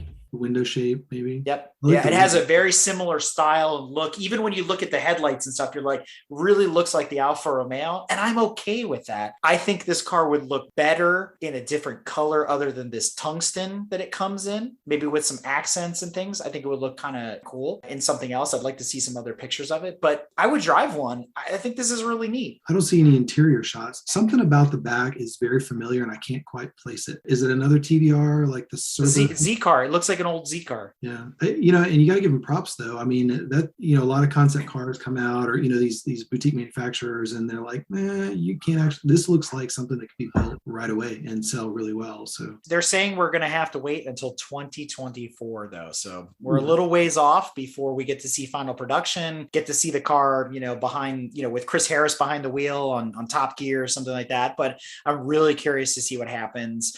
I don't know that they listed a price tag on this yet, but I can only imagine that this car is going to cost $100,000, if not more. I mean, it's 99,000. Oh no, sorry, that's the competitor. Yeah, they're going to compete against the Audi e-tron GT, which we mentioned earlier with the Stig. So kind of cool, something different. Very definitely pretty to look at. I would also add that to my Hot Wheels collection if there was one available. Me too. So the last one isn't something that's going to be mainstream or coming to the market or something you can purchase anytime soon, but I think it's a pretty impressive feat by these engineering students, essentially. Apologize for mispronunciation, but at the Eindhoven University of Technology, 22 students designed and built a 100% solar powered camper van. It took them 9 months from design to build, which is pretty impressive considering they're students and they don't have access, necessarily to Ford manufacturing or equivalent. And they took it on what was, I think, technically supposed to be a 3,000 kilometer journey from the Netherlands to Spain, but the vehicle actually only did 2,000 of the kilometers, so just over 1,200 miles. I believe they had to tow it the first 1,000 miles of the journey due to some sort of drivetrain issue, which remarkably they were able to solve and fix and reprint a part or whatever that they needed to get it up and running. So I think it's a good testament to these students and the capability of their solar powered car. We can easily get into solar power, how stupid, when it rains you don't have sun, it takes 2-3 days for this thing to fully charge. You say that's so stupid, blah blah. Take it for the engineering feat and the capability of these 22 individuals. I think it's pretty impressive and good on them. So I have 2 questions. One of them I'm going to ask for Donovan, which is, what does it smell like? That's a new segment now. What does it smell like? The sun. Burning electric. And the other one is, I applaud them for their ability to build this thing because it's pretty epic with like the Westfalia roof and these wings that like come out, I guess, which are solar panels and all this crazy stuff that it has. But why is it shaped like a giant Johnny Cab / suppository? I mean, what is going on with this thing? I mean, they must have had some sort of design reason. Maybe, if they're students, maybe they did some aerodynamic calculations that told them that that's what they should be doing. I don't know. Or maybe they wanted something funky and futuristic looking. How heavy are those doors? Those things are huge. So they say the whole thing weighs 3,700 pounds. No way. The specs listed put the weight at 1,700 kilograms or 3,748 pounds. Wow. I mean, like any other RV that's made out of tinfoil and it's fairing strips. It's supposedly an aluminum chassis with glass fiber and aluminum foam core on the aero shell. So I'm going to give them this. If their solar technology is what we're really focused on here, which it is, it's not the vehicle. No. If that solar roof works, and if whatever those butterfly wing things are, right, when it's fully extended work, you have my attention, because this is something we've been talking about. Tesla and it was at Fisker promised these solar roofs, and they really never went anywhere. Wouldn't it be really cool if you could charge the batteries while you're driving around and use the battery power at night or when it rains, yada yada blah blah blah, like you were saying? If this works, that's the point of this at the end of the day, not the fact it looks like a Johnny Cab. Well, and I believe that there's a time and a place for everything, so to speak, right? Diversification of the energy portfolio is not a bad thing. There can be a good use for this maybe it's not on the roof of your Tesla or Taycan or whatever as you're going to the grocery store. But let's go back to those city buses that are doing nothing but sitting around or crawling through traffic. What if they had some solar panel wings that came out and they're able to capture some of that sunlight and, transfer it to battery recharge or things like that? Maybe there are applications for it and we can diversify the energy portfolio that we're not solely bound to one thing or the other. They probably would have gotten that first 1,000 kilometers distance if they hadn't been charging their iPhones on the trip.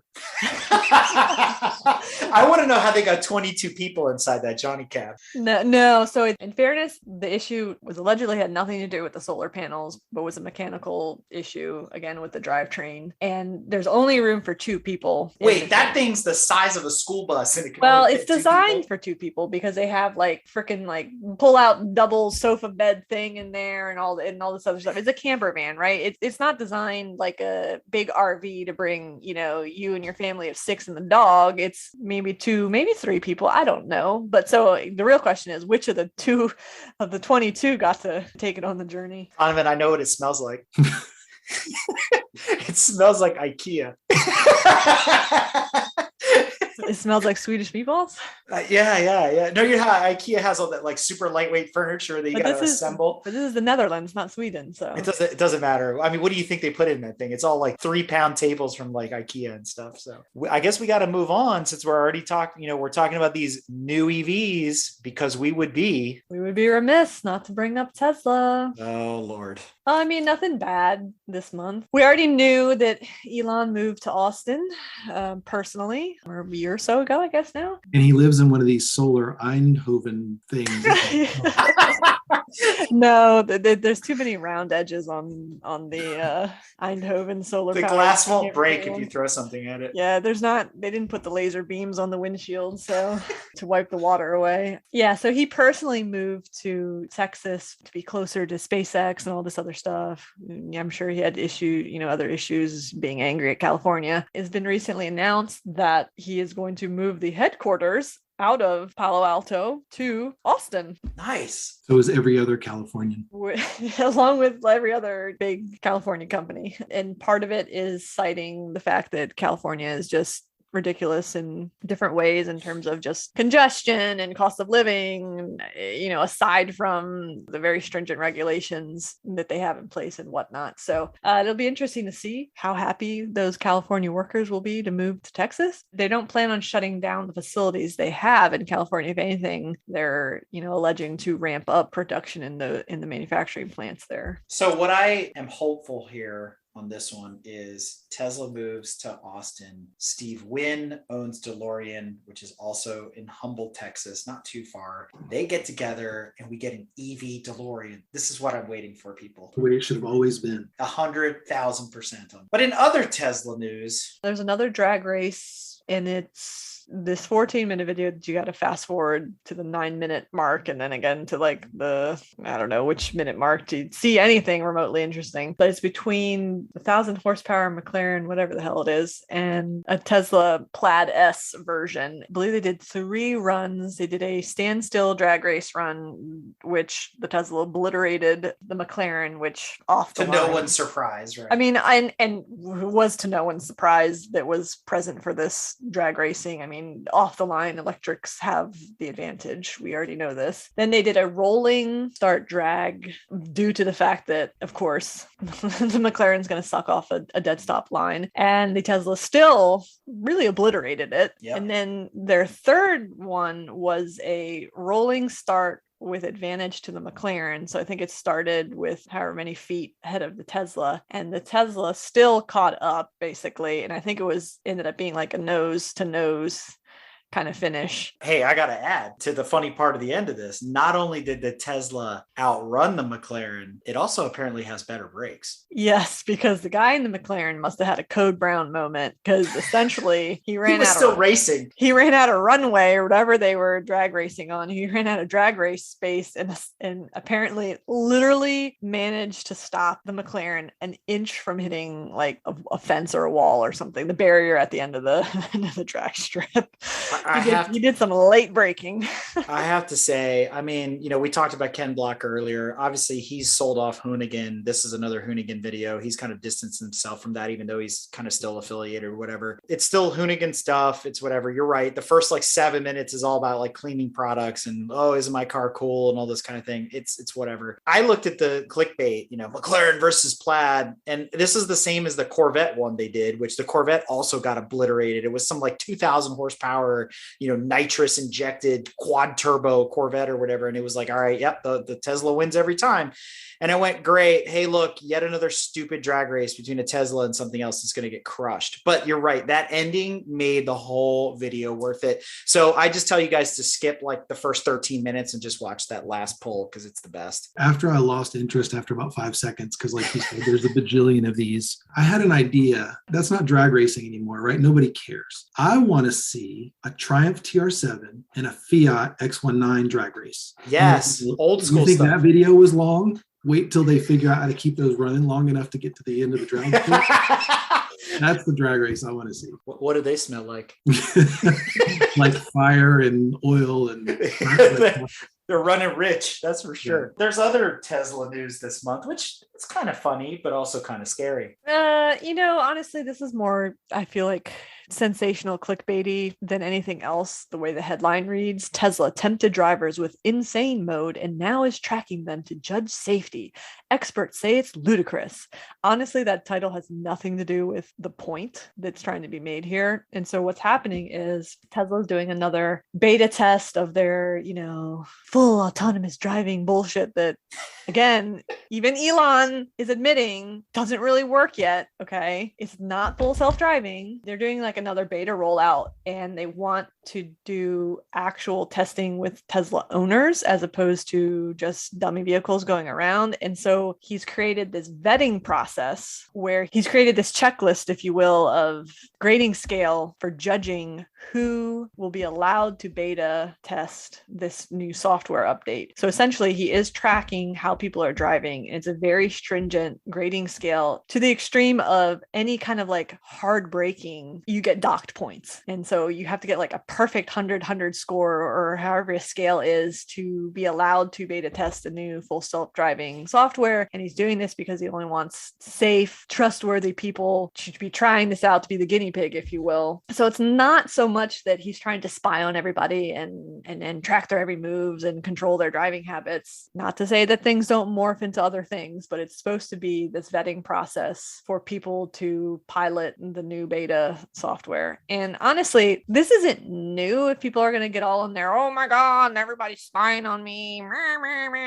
Guess what? Who was it? Progressive did this already 5-10 years ago, where they gave you that little sensor to plug in OBD port, and they were tracking how you drive, and you were supposed to save on your car insurance and all this bullshit. So guess what, people? It's already been out there, been there, done that. Let's not go conspiracy theory. Ancient automotive enthusiasts contend that it is Skynet at the end of the day. But Donovan, go ahead. How many ways can we rip this article apart, right? It's just, first of all, experts say it's ludicrous. That's obviously a Tesla mode, right? So either somebody scanned an article and they're like, oh, there's ludicrous. Let's give somebody the fastest mode in the car, and if they don't drive it safely, then we're going to do what? I don't think it even has anything to do with the mode in the car. It's just, nowhere have I seen where it says the beta is being tested in the cars with the ludicrous mode and whatnot. It's just 1,000 Tesla owners are going to get to pilot the new software, and he's vetting them by tracking how they're driving. So two things on that. First of all those dudes from Hoonigan that we just talked about, they're out. They're off the list. Second of all, I'm wondering, can you game the system by using the current, we're going to put air quotes around autonomous driving, level, whatever, to get the perfect score? So you're actually using the current system to qualify yourself for the new system? Probably not, because I assume he's able to track that. We definitely need Edson for these particular articles. But, I don't know if you guys have ever noticed, every Tesla article you read is something they're doing wrong or something that's great. And then you get in the actual cars and realize they're doing it all right. And this article looks just like another attempt to twist it, Tanya, like you were saying, around to make it seem like, oh, they're at it again. They're doing something dumb. You don't want to buy a Tesla. I don't understand why everybody has the hate for the Teslas, but I don't know. I think it's cool. Edson, Pauls, we keep calling him Edson on Garage Rat, showed me things like his Model 3 where, there was a feature somebody asked for, hey, can we get these cameras now? And I'm going to butcher it for the Tesla owners out there, but there's like the rear view and then there's like the corner ones that weren't normally on. And somebody tweeted it or something. And Musk was like, oh, that's a great idea. Sent the software upgrade and boom, now they're there. He also thought that open butthole was a good idea.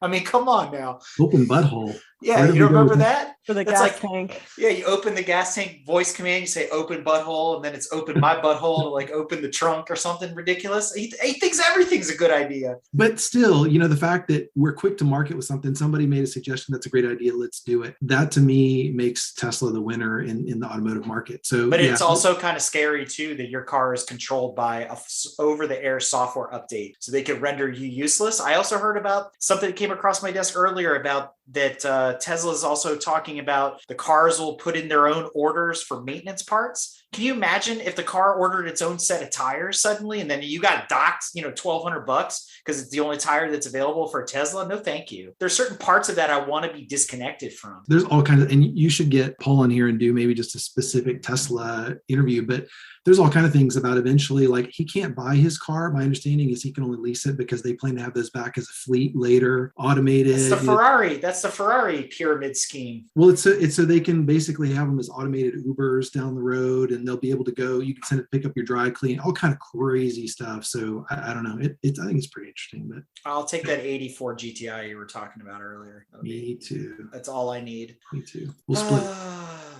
And with a big sigh, we move on to our next segment. Lowered expectations. Oh, it's got a theme song. It's the last time you've been on. Things have evolved. You've got my attention now. So, I've gone to a few Porsche parades over the years, and, we've all done the car show and the swap meets and things like that. And there's always that one guy kind of back in the corner. He's selling his hand painted art of, Steve McQueen and the 917 or, even Dr. McDreamy and his 911s and all those kinds of stuff. But this latest one that I came across is an article in Auto Week where there's an artist that's using these natural mosaics to paint pictures of legendary race cars. And I thought this one of the 917 made of butterflies was actually quite beautiful. It's really cool looking. And it's one of those things you can just kind of continue to stare at and kind of move your head and just see different things. And you kind of zoom in and out of the perspective. And I really do appreciate stuff like this. And I know it's kind of car adjacent and probably well out of the allposters.com price range, to get a full print of that or whatever. But I just thought it was kind of neat. It is cool. I feel bad for the butterflies that died. I hope he didn't kill them to make the work. And that's why it qualified for lower expectations, because that's where my brain went to. How do you stage that? Because it's not painted, it's actually made,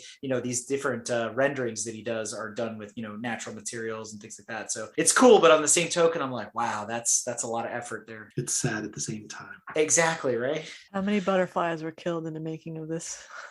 I was like, it's got to be several hundred, right? Can you imagine this guy's out there? I mean, people collect butterflies. I mean, it's a thing, but whatever. It's very creative. So right along with that, but on an entirely different side of things, begging the question, what could go wrong? Ford removes the credit score qualification requirement for 84-month loans. First of all, I didn't even know 7-year loans were like a thing, but good God. I mean, what could possibly go wrong? Everybody gets an F-150. It's like an episode of Oprah, and you get an F-150, and you get an F-150, and you get an F-150. It's okay. I don't want an F-150. Thanks.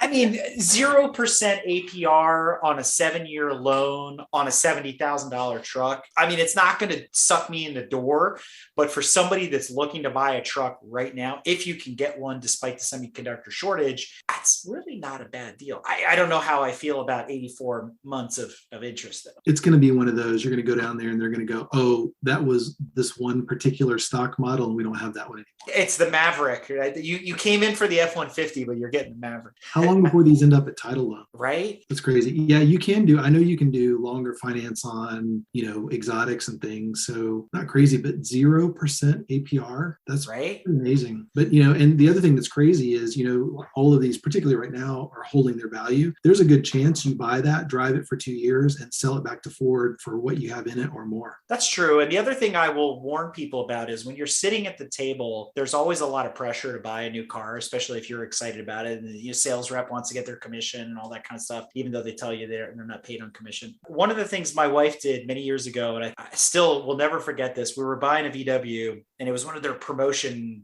weekends. We just happened to be there at the right time. There's always that, 0 down, 0 APR, blah, blah, blah, blah, get the car for free, arrive and drive, that whole campaign that they had. So we're there and she's sitting down and she's kind of furiously scribbling on a piece of paper right in front of the financier's desk. And she's like, what are you doing? She's like, we need to change the terms of this loan. And she's like, what do you mean? She's like, your 0% APR loan is actually more expensive than if I take the shorter, more aggressive loan with a higher yield. I will end up paying less over the period than I will with the 0. And she was like, the lady that was there was like, that's the first time somebody's actually sat down and done the math. And I'm like, yeah, that's my wife, right? So I still give her mad props for that. And I like to share that story as a reminder to people to just take a minute when you're sitting there and take the pressure off and breathe and think about what you're signing on the dotted line on. So do the rough calculations yourself. If you do the math, see where you end up, because some of these things are not to your advantage over the long run. I have many stories along there. I'll give you 2 quick ones. First of all, I've discovered Money Factor and Lease. If you guys don't know what that is, you need to. That's how they calculate your finance rate, and they hide that from you. So do your research there. But one of my ex-girlfriends, we went in and she was buying a car, and I didn't think about it at the time, but they said, yeah, go ahead, take it. We're gonna have you come back in a couple of days to finish up the paperwork. So she took it. And when they came back, they had dropped her credit score and, we made this mistake and did all this. And, we told them to give back the keys, and she was in love with the car. I'd never seen that scam before, but this apparently is my Paul Edson podcast night, but I think I've talked to Eric, we've been looking for off-roaders. So we went to Jeep and trying to buy some Jeeps. So Jeep currently, and they might still have it on their website, has this $275 a month deal for their hybrid 4xe, which of course doesn't exist. I went into 3 different dealers, called all of the Metro ones. Nobody has the stock.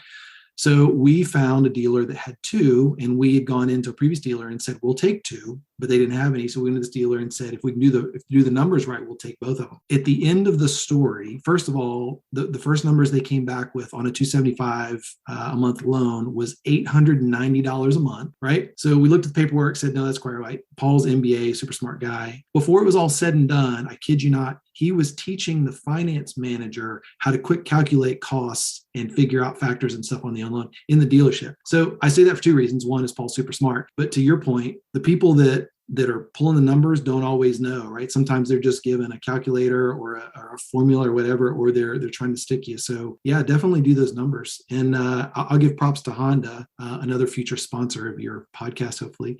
For leases, they're the only, as far as I know, they're the only manufacturer that does not allow their dealers to change the money factor on a lease. So that's how the dealers make more money.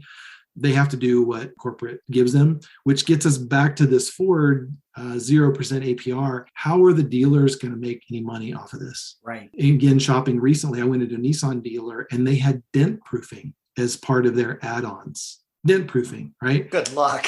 Yeah, they've got the undercoating, all that. So I would have to believe that any kind of 0 APR F-150 probably has dent proofing and muffler bearings. Does it come with muffler bearings and blinker fluid? Yep, blinker fluid. So, oh Lord, this is why it's on lowered expectations. Speaking of lowered expectations, how about the United Nude Low Res? You have me at nude. Another art piece. I'm a big fan of Tron. I mean, if folks know me, they know this to be true. I like all the things about that movie, both the original and the new one. Those super angular futuristic cars. But when I saw this, I was like, WTF. And apparently this is a real car. And the part that really got me about this, I could have cared less, this is some, Wraith, Knight Rider BS for a movie that somebody made publicity stunt. It was made for United Nude, which apparently they make sports apparel and all this kind of stuff, yoga pants and all that kind of stuff. It's a shoe company. Yeah, whatever. But their definition for this car is an abstract, low-resolution version of the Lamborghini Countach. And I'm like, what? Nope. I mean, everything is square. Even the steering wheel is like a hexagon. I'm like, I don't understand. At least it's bogus. I mean, when they lift the lid on this thing, because it's like a big old, like, single cockpit Lotus 7 underneath or whatever, it's ridiculous. And then I'm looking at these numbers and I start laughing, and it's like boasts power numbers of a 5 kilowatt electric motor paired with a single speed transmission. And I'm like, this is like the Bugatti Baby 2. What does it do? Like 30 miles an hour and it goes like 10 feet? This thing's ridiculous. Exactly. It only goes 31 miles an hour. It's insane, right? And you can't wear pants in it, apparently. No, you have to be united and nude, whatever that means. It has to be low res. Everything's blurred when you drive it, right? But the best part is the part that gets me and goes back to what I always say about auctions on Bring a Trailer and other places like that people have lost their ever loving minds. I mean, this isn't even like a piece of history, right? This is a publicity stunt car, 111 grand. I'm like, really? I wouldn't give you $111 for this thing. Like, it's terrible. What's crazy is if you look at this, the winner of the auction, it's United Low Newt. No, I'm kidding. But what does it smell like? Right. Ooh, I don't want to know in that one. I don't want to know either. As we continue to lower our expectations, Tanya mentioned California earlier. What's going on? This is, I guess, car adjacent, if you will, or fuel adjacent. We already know California has very strict emissions laws. They've got their California Air Resources Board, aka CARB, regulating a lot of things around passenger cars and whatnot in the state. But they are going further and saying that starting in 2024, there will be a new law passed banning gas-powered lawn equipment. The world is done. It's over. Lawnmowers and leaf blowers will need to be electric because allegedly what I guess the scientists or whomever have calculated is that 1 hour lawnmower use is equivalent to driving 300 miles from LA to Vegas. And 1 hour of leaf blower use is apparently equivalent to driving 1,100 miles from LA to Denver. What economy of scale did they calculate that on? Because my lawnmower literally uses a gallon in an hour. So what it also says is that they're saying that the best-selling commercial lawnmower for an hour emits as much smog-forming pollution as you would by driving a 2016 Toyota Camry around 300 miles. It doesn't really matter because everybody's going to be in Austin by the time this law passes anyway. And there's no grass there anyway, so it doesn't matter, right? So at any rate, if you're in California, you better start stocking up on your electric leaf blowers and lawnmowers before you can't find any. I mean, so with that ban, that's going to hurt the landscaping industry, agriculture industry. It's going to hurt the residents. There's going to be a lot of riding lawnmowers for sale, which would be awesome. We're just going to have to go to California to get it.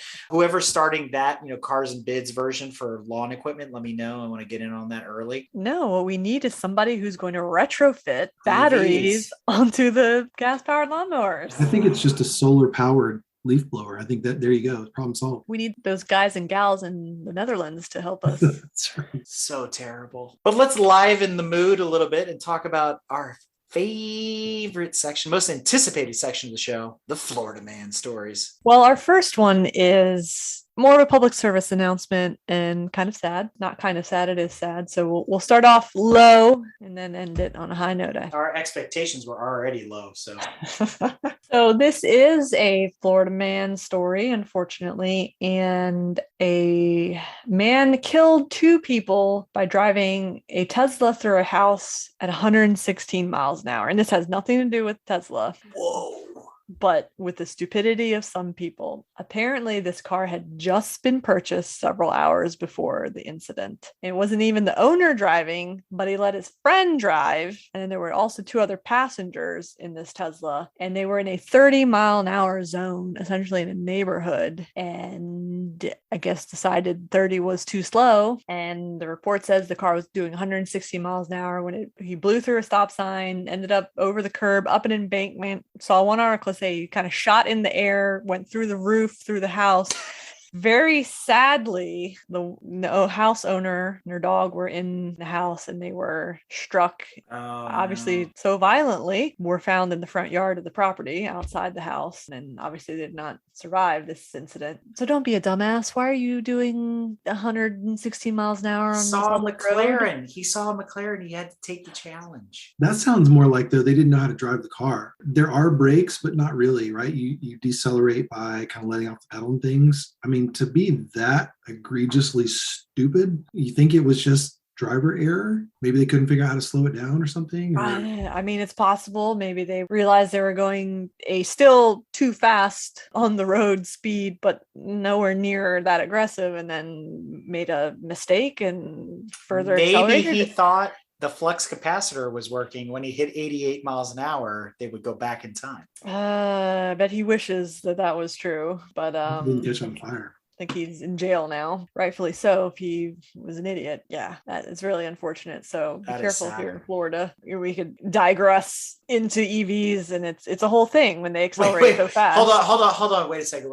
I just realized I had this mental picture. First of all, how tall was the house? Because this Tesla went airborne. I mean, it's Florida, so I imagine it's probably one. Oh, okay. Kind of looked I was thinking like a floor. 2-story Victorian or something, like chop it off a turret. It's Tampa, so it looks like like a rancher. Oh, damn. So, I thought it was like the car from Harry Potter, where it flies around. I think it kind of definitely probably came airborne and came clipped the roof and then came down in the house probably. That's definitely sad. And I think I need a hug now. I know, right? Brought me down. Yeah.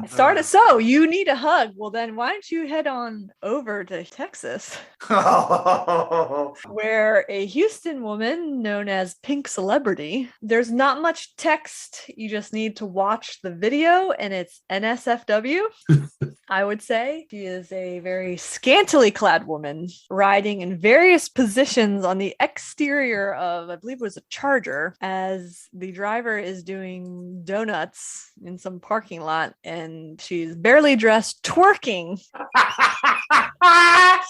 hanging out the side of the car, on the windshield, wherever she can hold on, just twerking it as he's drifting. I just want to know, is this an actual legitimate news? It's Fox. This is an actual news channel. It says they only show the best news on Fox. Well, they show her twerking, right? Her ass is all out. And the tagline reads, "The pink celeb twerks her ass on a car." They actually put that on the broadcast. Really?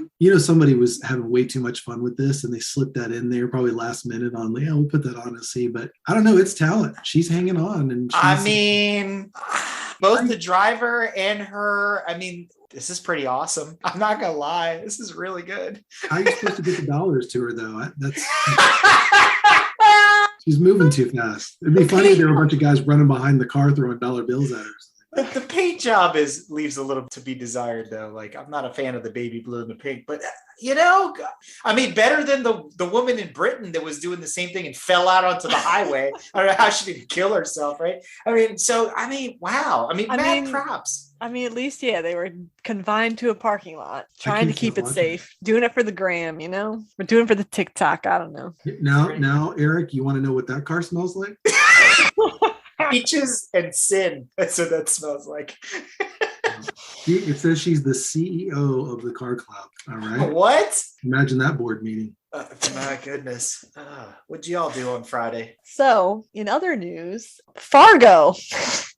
So we're going north for this one, and obviously if this is to Fargo, I believe it's in North Dakota, right? Mm-hmm. It gets cold up there. Animals like to hibernate sometimes in the cold months. They like to store food because obviously when everything dies in the winter. So one entrepreneurial little red squirrel, the owner of his Chevy Avalanche, great SUV there, found when he decided to open the hood of his Chevy Avalanche, or maybe tried to turn the car on and started hearing some weird noises or something. I don't know. He discovered 42 gallons or 150 pounds, which is more meaningful, 150 pounds of black walnuts stuffed everywhere in the engine bay of his Chevy Avalanche.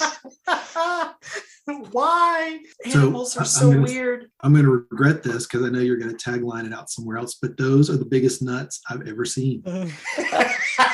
They're huge. Those look like They look like lemons. Yeah. So I have black walnut trees here on my property, and they're about the size of tennis balls when they're fully mature. And by the way, they are hard as rocks. You can run them over with that avalanche and they will not bust open. I do not know how squirrels open those things up. They are just insane. They might as well have made us cement. But yeah, 150 pounds of black walnut, that's a lot of walnuts. I mean, mad props to that squirrel. He was busy. But this guy never drives his car, right? Or is Well, he driving around town accumulating nuts? Apparently, I guess a few days had gone by. That's quick. So, I mean, this squirrel, shit. Apparently, he started giving the walnuts away to people. How rude. That poor squirrel did all that work, all that heavy lifting to have his spoils just unceremoniously removed from the treasure chest of the avalanche. Well, 48 hours later, it was full again, I'm sure, because that squirrel is industrious. I must resist. I'm trying so hard not to comment on this any further. You guys are just lobbing them up there. All right, this next one, I don't know. It came to us courtesy of Garage Ride. I'm just Apparently came to us courtesy of Garage Rides. Kind of first laying my eyes on this one. Headline: Man arrested after shooting at car thieves. On the headline of it, I'm kind of like, okay, I'm not sure. I think the funniest part ish is apparently backstory is this is some dude in New Jersey who's CEO of Meat Innovations Incorporated, whatever that is. Innovating meat. Sure. Yeah, okay. Clearly, he's got a lot of money because he's got an exotic and luxury car collection that apparently has had attempted robberies on it 18 times in the last 2 years. Good night. And the most recent attempt, which this is a recent article, but it's commenting on the March 25th, 2020 attempt that woke him in the middle of the night, which had him running out of his mansion in the nude. Now we know why it's called Meat Innovations. In the nude with his AR-15. Nothing but his AR-15 strapped around him. Is he in the same car club as the pink celebrity? So what gets me about this article is, like Donovan said earlier, about going to the protest in his cowboy boots and nothing else but the sign. This guy's already there. He's got his AR and he's running out after his car. He's ready to go. You know he's serious too. He's like, this guy is crazy. He's naked at AR-15. So what we really learned here is that he sleeps in the buff. Maybe. We don't know what he was doing. I mean, Well, that's true. You're right. It was the middle of the night. We don't know what he was doing. I don't want to know what he was doing. But he got all his guns confiscated. I'm not sure they necessarily were all. So he's arrested for guns, indecent exposure, and then he still got his car stolen. And it was a bad day in New Jersey. Oh, man. Well, they keep talking about these cars have been they've attempted to steal these cars 25 times since 2019. Stop So, parking them on the road. right. Or move them or get a better security system. Or, There's so many things you could do here before you run in the nude with your AR-15 confronting. In the middle of the night, too, right? You're like, come on. You can't make this stuff up. Well, and then you have the guy in Missouri who serves as a public service announcement for everyone. Well, not everyone. If you're going to sell catalytic converter online and you're going to take photos of your catalytic converter, post them, be cognizant of what's in the background of your photos. Oh, no. Probably not a good idea for your bag of meth to be on display. I don't know anything about meth, but that looks like a big bag of meth. We I all don't know learned anything about about it meth from either. Breaking Bad. Come on now. You should know. You should be an expert. I still now. have yet to watch that. I need to catch up on those. I'm right there. Drive. You need to watch that, and I'll watch Drive to Survive. All right. All right. So apparently it was 48 grams of meth, which probably is a lot. I don't know. And he had a pistol that he wasn't supposed to be having. So it was a bad day for that guy. All this on Facebook Marketplace. All of this caught on Facebook Marketplace by how someone who come could recognize a bag of meth and report it to the police. Good point. How come they didn't put a stop on this is not appropriate for... It's probably the same guys that were searching for the big clown bow tie and happened to find that AMX3 that we talked about earlier. I mean, Facebook Marketplace. Never mind. I'm not even going to go there. We'll go back down. The new Craigslist. We'll go back down to Florida real quick. And, this is just Florida men doing what Florida men do. And I'm pretty sure there's been other reports of this. But again, there's a Florida man caught mowing and going, as they say. So What? he needed something from 7-Eleven down the street. And he hopped on his riding John Deere tractor and just pulled up to 7-Eleven. What's wrong with that? Apparently, the legality of riding your lawnmower on a public road. But aside from that, the neighbors just think it's good fun. Where he screwed up is he should have cut the grass while he drove along, and then he would have gotten away with it, right? Exactly. Two more things to add to this. Number one, soon this will be illegal anyway if California has their way. So he's going to get it confiscated. And two, at least he didn't end up like that other guy that was driving a tractor on the road and somehow managed to flip it over. If you remember last year. Or have you seen the video? There's the video of the guy that gets the DUI on his lawnmower, his riding lawnmower. How is that even a thing? I don't know. You have to look. It's on YouTube somewhere. But yeah, he is hammered and on a dirt road somewhere, and they give him a DUI. So speaking of tractors, and we're going to go down under for this one. Like Quigley down under? So we've got one coming out of Australia. And yeah, this gentleman really wanted to steal 2 motorbikes from a dealership and thought that a big yellow tractor, like construction tractor, would be the perfect theft vehicle and getaway vehicle for this. So he was quickly intercepted, at which point dropped the bikes, but then proceeded to bring the police on a chase, which, if you think about it, he had a pretty good vehicle because he cut across lawns and farms and train tracks and all this stuff before abandoning on foot. I mean, you wouldn't have been able to do this in a car. So maybe he didn't have the wrong idea after all.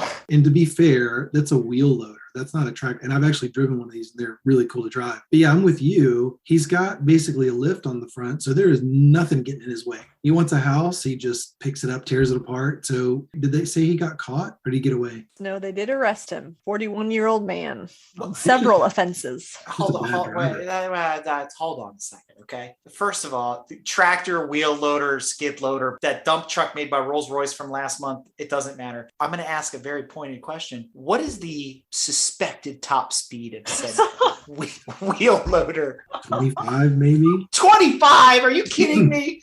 Yeah. Let's be real. He's probably doing like 4. Okay. So the Mounties or whatever they're called down there, they can't catch this guy. I mean, seriously, you could probably run and catch this tractor, let alone whatever it is. I mean, and they're dirt bikes, right? And I don't know, it's been a while since I've been on one. Do they have keys? I mean, he busted the window. Could he not just driven the dirt bike away? That's what I was thinking too. But he wanted 2 of them. He couldn't drive 2 of them at the same time. That's where his plan failed. We know that those motorcycle chariot races, you can run 2 of them at the same time. I was going to say, he's not aware of the chariots. That would have been the true getaway vehicle. Is he an expat from Florida? Did he quit too because he has another friend? If so, why didn't friend help him out? Or maybe that's the problem. Maybe he was trying to get a friend and do a good deed, and then the police screwed it up. I think that's what it is. Again, like 4 miles an hour, okay? I just want to reiterate the fact that this is a tractor. I mean, if you're not well versed in driving one of those, there's no way he's going to go like top speed, even if it is 25. But 25 is still slow. Even those freaking Astra diesels or whatever they use over there, they've got to be able to catch this tractor, right? You see, he takes that turn and picks the front wheel up off the ground. He almost rolled it over. Oh my God. That would have been a better end of the story. Maybe that explains how the guy flipped that other tractor over from last year, Tanya. Yeah, he was riding that thing full send. So nobody's even asking where he got the wheel loader from. So he obviously stole that. So it was a chain of events. Right, exactly. There was a whole lot of screwing up going on. It was like Lemony Schnickett's like unfortunate events or whatever it's called. That's part of the multiple offenses he's charged with. Jeez. Well, I guess it's time for us to go behind the pit wall and talk about motorsports news. Apparently, Ricciardo won a bet or lost a bet, but it ends in him driving one of Dale Earnhardt's NASCARs at the American GP. Wow. So I don't know if he's being punished or being praised, but apparently he's going to be campaigning one of Dale Earnhardt's 1984 Monte Carlos at the American Grand Prix. So, woohoo. What's the American Grand Prix? Talking about the F1 track? Yeah. He's going to drive a NASCAR at the F1 track. Yes. Nothing about that makes sense. Nope. And he's going to do it like they do all those other parade laps. And you're like, yay, whatever. I was like, how did this even make news? But I was like, well, okay, fine, whatever. I mean, there's so much drama in Formula One every week, but I was like, this is NASCAR adjacent. Normally Brad like follows all that kind of stuff and reports on it. So I didn't spend a whole ton of time, but I was like, oh, that's cute. That's fun. I don't think he's actually competing in a race. I think he's just doing a couple laps in it. Maybe he'll drift it. We can get Ken Block to go sideways around the Dale Earnhardt's Monte Carlo there. Last month, we talked about Volkswagen and F1 and, talked about the whole, hybrid system and how they're looking to use Volkswagen technology to replace the current system that they have and all these fun, really technological things. And you can go re-review that episode and go re-review that article. This new article that came out about 2 weeks later from the one we talked about last month, the only important part that came out of this article that's super important to F1 is something that I've been hoping, wishing, and praying for many, many years, which is Audi or Porsche coming to Formula One. And that's the speculation right now from F1 insiders are saying, if Volkswagen makes this move to provide power plants and whatnot, we may see Audi and Porsche, or maybe Porsche Audi, like in the old Can-Am days, branded Formula One cars, but we're not going to see them until 2026. So I'm really excited about this. I've seen different snippets of articles and things, and I can't tell. One article looked like they were going to come separately as two different teams. And then I've heard kind of together. I think if they were different teams, that would be amazing. But it would be Alfa and Ferrari at that point. It's like, what's the difference, right? Red Bull, Toro Rosso, and Red Bull. I mean, come on.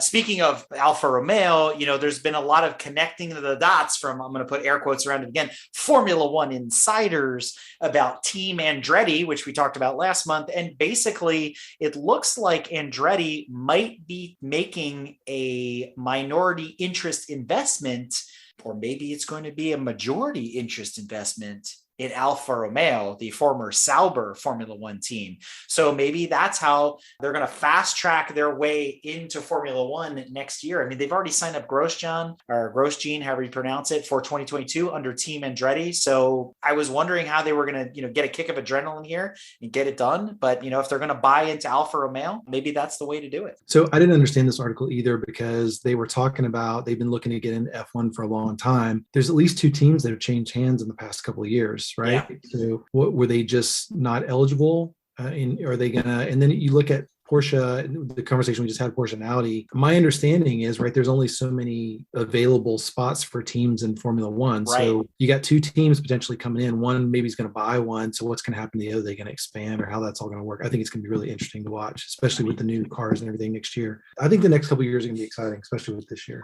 The one thing I thought, though, that I'm still confused about is I thought Williams was done. And then I just hear their name being thrown around again. And, Williams for next year. And I'm like, I thought they were like bankrupt or something. Like they were bought. Yeah, they were bought by that investment group. Yeah. Those guys, and then Racing Point. So Force India or whatever they were called before that and all that, that kind of thing. I just wish the big brands would come back. You'd have Team Lotus and all this kind of stuff. Not all these IT companies basically plastered on the side of the cars. One other article that came across my desk from the Formula One side of the house that I thought was kind of interesting were races that were planned for the last couple of years that didn't happen because of COVID. Obviously, the big one everybody knows, Vietnam, was supposed to happen on the street circuit that they built there. It looked kind of cool. We saw these drone footage of where the cars were going to be and how they were going to, navigate the street course.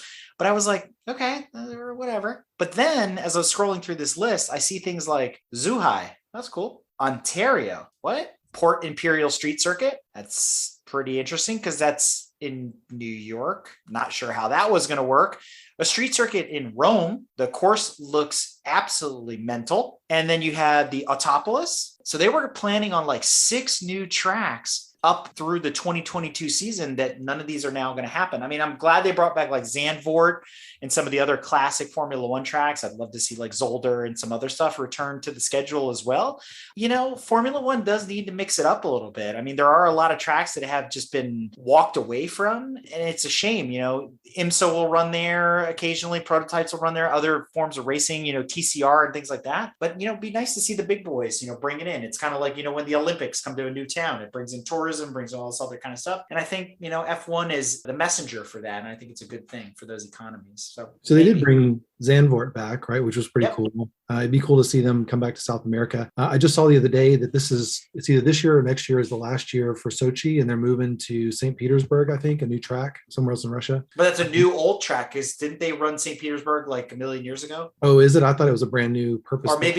No, I'm thinking about the Indy track in Florida, which was St. Petersburg. My apologies. Yeah, well, then you got Miami coming next year. So yeah, I think it's cool to see some tracks they haven't been on in a long time. A couple this year, they were just somewhere they hadn't been since 2010 or something. So I like that track though, the Rome track. That looks amazing. That looks like something straight out of Forza. Yeah, and that should be in Forza. Like some of these are in Project Cars, which I think is pretty cool. Like I've driven Zhuhai, some of the other ones that are on this list in that game, which is kind of neat. I'd love to see this in Forza Motorsport 8 whenever that comes out. So who knows, right? But I guess we'll talk about more about the VRL as we head deeper into the fall. Outside of that, the only other thing that came across my desk that I thought was actually interesting was coming from the IMSA side of the house or the WEC side of the house. Michael Fassbender has a new set of videos. It's like almost like a Drive to Survive. They're on YouTube. He calls them the Road to Le Mans. And I hate to say they're not Drive to Survive and they're not quite Truth in 24 either. You know, there's no Jason Statham narrating or anything like that. If you're into following Michael Fassbender or any of his stuff, or you want to get introduced to Le Mans, watch it. I'm not discouraging anybody from doing that. It's just, I'm kind of like, okay, I already know a lot of this stuff, so it's not really for me. But, you know, hey, check it out. Something different, something to kill some time in the evenings now that we're heading into the fall and into the winter. So switching into our final section, kind of wrapping up with some local news here. Our year is coming to a close. We have not yet set the date for awards night. And if you're listening to this, the Watkins Glen HOD 3-day is already over with. So it pretty much wraps up the season for most of us as it's getting to be colder and colder. There's a few events left out there, you know, thanks to HPD Junkie taking care of keeping all those track dates up to date all the way into the end of the calendar year, because there are events going on in the South, especially where it's warmer and out west and things like that. But for us here in the Mid-Atlantic and the Northeast, you know, tracks are beginning to close down. And so you still do have the end of year events, you know, with Audi Club, you know, traditionally at VIR in November, you know, things like that. So keep an eye on the schedule. Helmets Off the Heroes with SCCA is at Shenandoah again, the beginning of November, very close to Veterans Day, not on Veterans Day. You know, look for those types of events. And obviously there's still going to be some autocross events as well in the DC area, because they're doing track cross hosted a lot at Summit Point, which is really cool to watch. And some of our members actually do that. But there's some other big news coming this fall, right, Donovan? Yeah, that's right. So Garage Ride is moving platforms. So Eric's been helping out a lot with that, doing a lot of the work there. So we've been working pretty closely together, but pretty excited to announce that we're moving, sort of. We're definitely changing platforms. Our old one's been around for 5 years. It's served us well, but we're excited some of the new features coming and some new stability in the platform. So if you haven't already, you can visit the new platform. There's links on the current.com site. We hope to have everything built out and switched over officially sometime in November. So look forward to seeing you all online. That's right. And there's a new phone app coming out as well, right? So we should be looking for some big changes. That's right. Yeah, those will replace your existing apps. Should just be a regular update from the app stores. So yeah, looking forward to it. Very cool. And if you have any feedback, there's still a bit of an open beta left. So reach out to Donovan. If you're an existing Garage Ride member, go ahead and check out the old site for details on how to get to the new one, do a password reset and get in on the new platform now, and, you know, start making your transition over early, because we are accepting early access into the new platform. Now, outside of that, what else is exciting going on, Donovan? We're going to Road Atlanta. That's right. Petite Le Mans coming soon. Petite Le Mans, right? And we are looking to get together with some of our friends that have been on the podcast before, folks like David Middleton from My Racing, episode that's going to air here in November. We're going to see Rob Holland from Rotec Racing. We're going to see Phil and Brendan from Max Speed Track Days. We'll probably run into Mark Hicks from Chin as well. Everybody's located down in the general Atlanta area. So it's going to be good to get together with some of our guests. And our plan is to take photographs and maybe do some live streaming from down there between Garage Riot and GTM while we're on site at the Petite Le Mans for those 2-3 days that the races are going on. So we're looking forward to that. It's going to be a lot of fun. Yeah, definitely. We'll have to get you up to some of the mountain roads too while we're here. I get to pick keys from a bowl, right? Is that how it works? It's not that kind of party, but hey, you never know.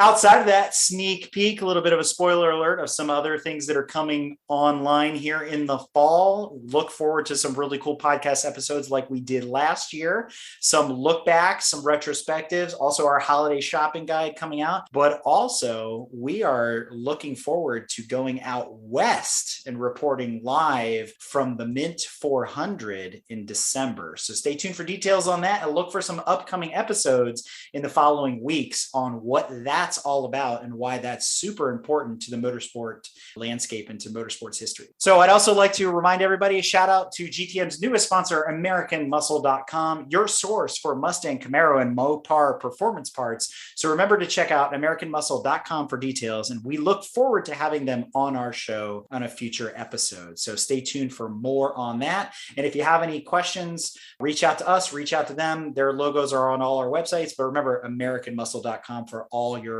high performance domestic parts, accessories, and performance needs. In case you missed out, check out the other podcast episodes that aired earlier this month. We went on The Attack with Emra, chatting about time trials and global time attack in a double episode. And remember, if you want early access to part 2, be sure to check out our Patreon. You might still be catching up on episodes of Clarkson's Farm, but did you know Porsche made diesel tractors? Neither did I until I listened to this month's episode with Mountain Man Dan, who interviews Sal Fanelli, president of Porsche Diesel USA. And finally, as we prep for fall motorsports, we revisited part 2 of Drew's All the Torquems episode called Jesus Take the Wheel, as we got his opinion on the future of off-roading and some great pit stop banter. Thank you to everyone that came on the show this month, and please look forward to more great episodes this fall. So no new Patreons this month, but a big shout out to Donovan for working together with us on this project on Garage Riot 2.0, we're going to call it. So thank you again for that. Some other shout outs this month to folks that are celebrating anniversaries in GTM. Doug Turner, 6 years. Ben Scherf, 6 years. Chris Waite from the DC area is celebrating his 3rd year with the club. Mike Ruber is celebrating his 1st year. And Nate and Emily, who we were introduced to by way of Garage Ride and also by the Crutchfields, are celebrating their 1st year. And I do want to take a moment, if Nate and Emily are listening to this episode, we wish Emily a speedy recovery from her recent car accident that she was in. So we wish you the best. And we hope that this podcast is helping you spend some time as you recuperate. So again, big thanks and big shout out to Donovan for coming in, filling in for Brad. We always love having you on the show. You've been on a multitude of Break Fix episodes. You can actually find all of the episodes Donovan has been on the new Garage Riot platform. There's a special page for them, and future episodes that he's going to be on will also be listed there. So if you're a Garage Riot member, check them out, go back into that time capsule and see where Donovan's participated and, added massive value to all these episodes, and look forward to really cool episodes coming this winter and early spring as we collaborate more on some new ideas that we have. And again, I want to remind everybody that we can't do this without you. So we want to thank you for all your love, your support, the fans, the families, the friends, the members, everybody that makes this happen. Without you guys, it absolutely wouldn't be possible. Yeah, thanks for having me on, guys. And Brad, thank you for letting me keep your seat warm. I still haven't gotten my check from the last one, by the way, Eric. So if you want to send that to me, that would be awesome. But I get paid in noodles and hugs and kisses too. So I don't know where that was going. No. So what's his dressing room smell like? Anyway, no, I appreciate the GTM community and especially those right now that are helping us beta test the new site. And I look forward to meeting you guys in person, hopefully soon, and seeing you online and spread the word. Right on. Oh, yeah. And Tanya, our executive producer. Thank you, as always. Thank you. All right. That's a wrap. Well, here we are in the drive-through line, me and her. Cars in front of us, cars in back of us, all just waiting to order. There's some idiot in a Volvo with his bright sun behind me. I lean out the window and scream, hey, what you trying to do, blind me? My wife says maybe we should park.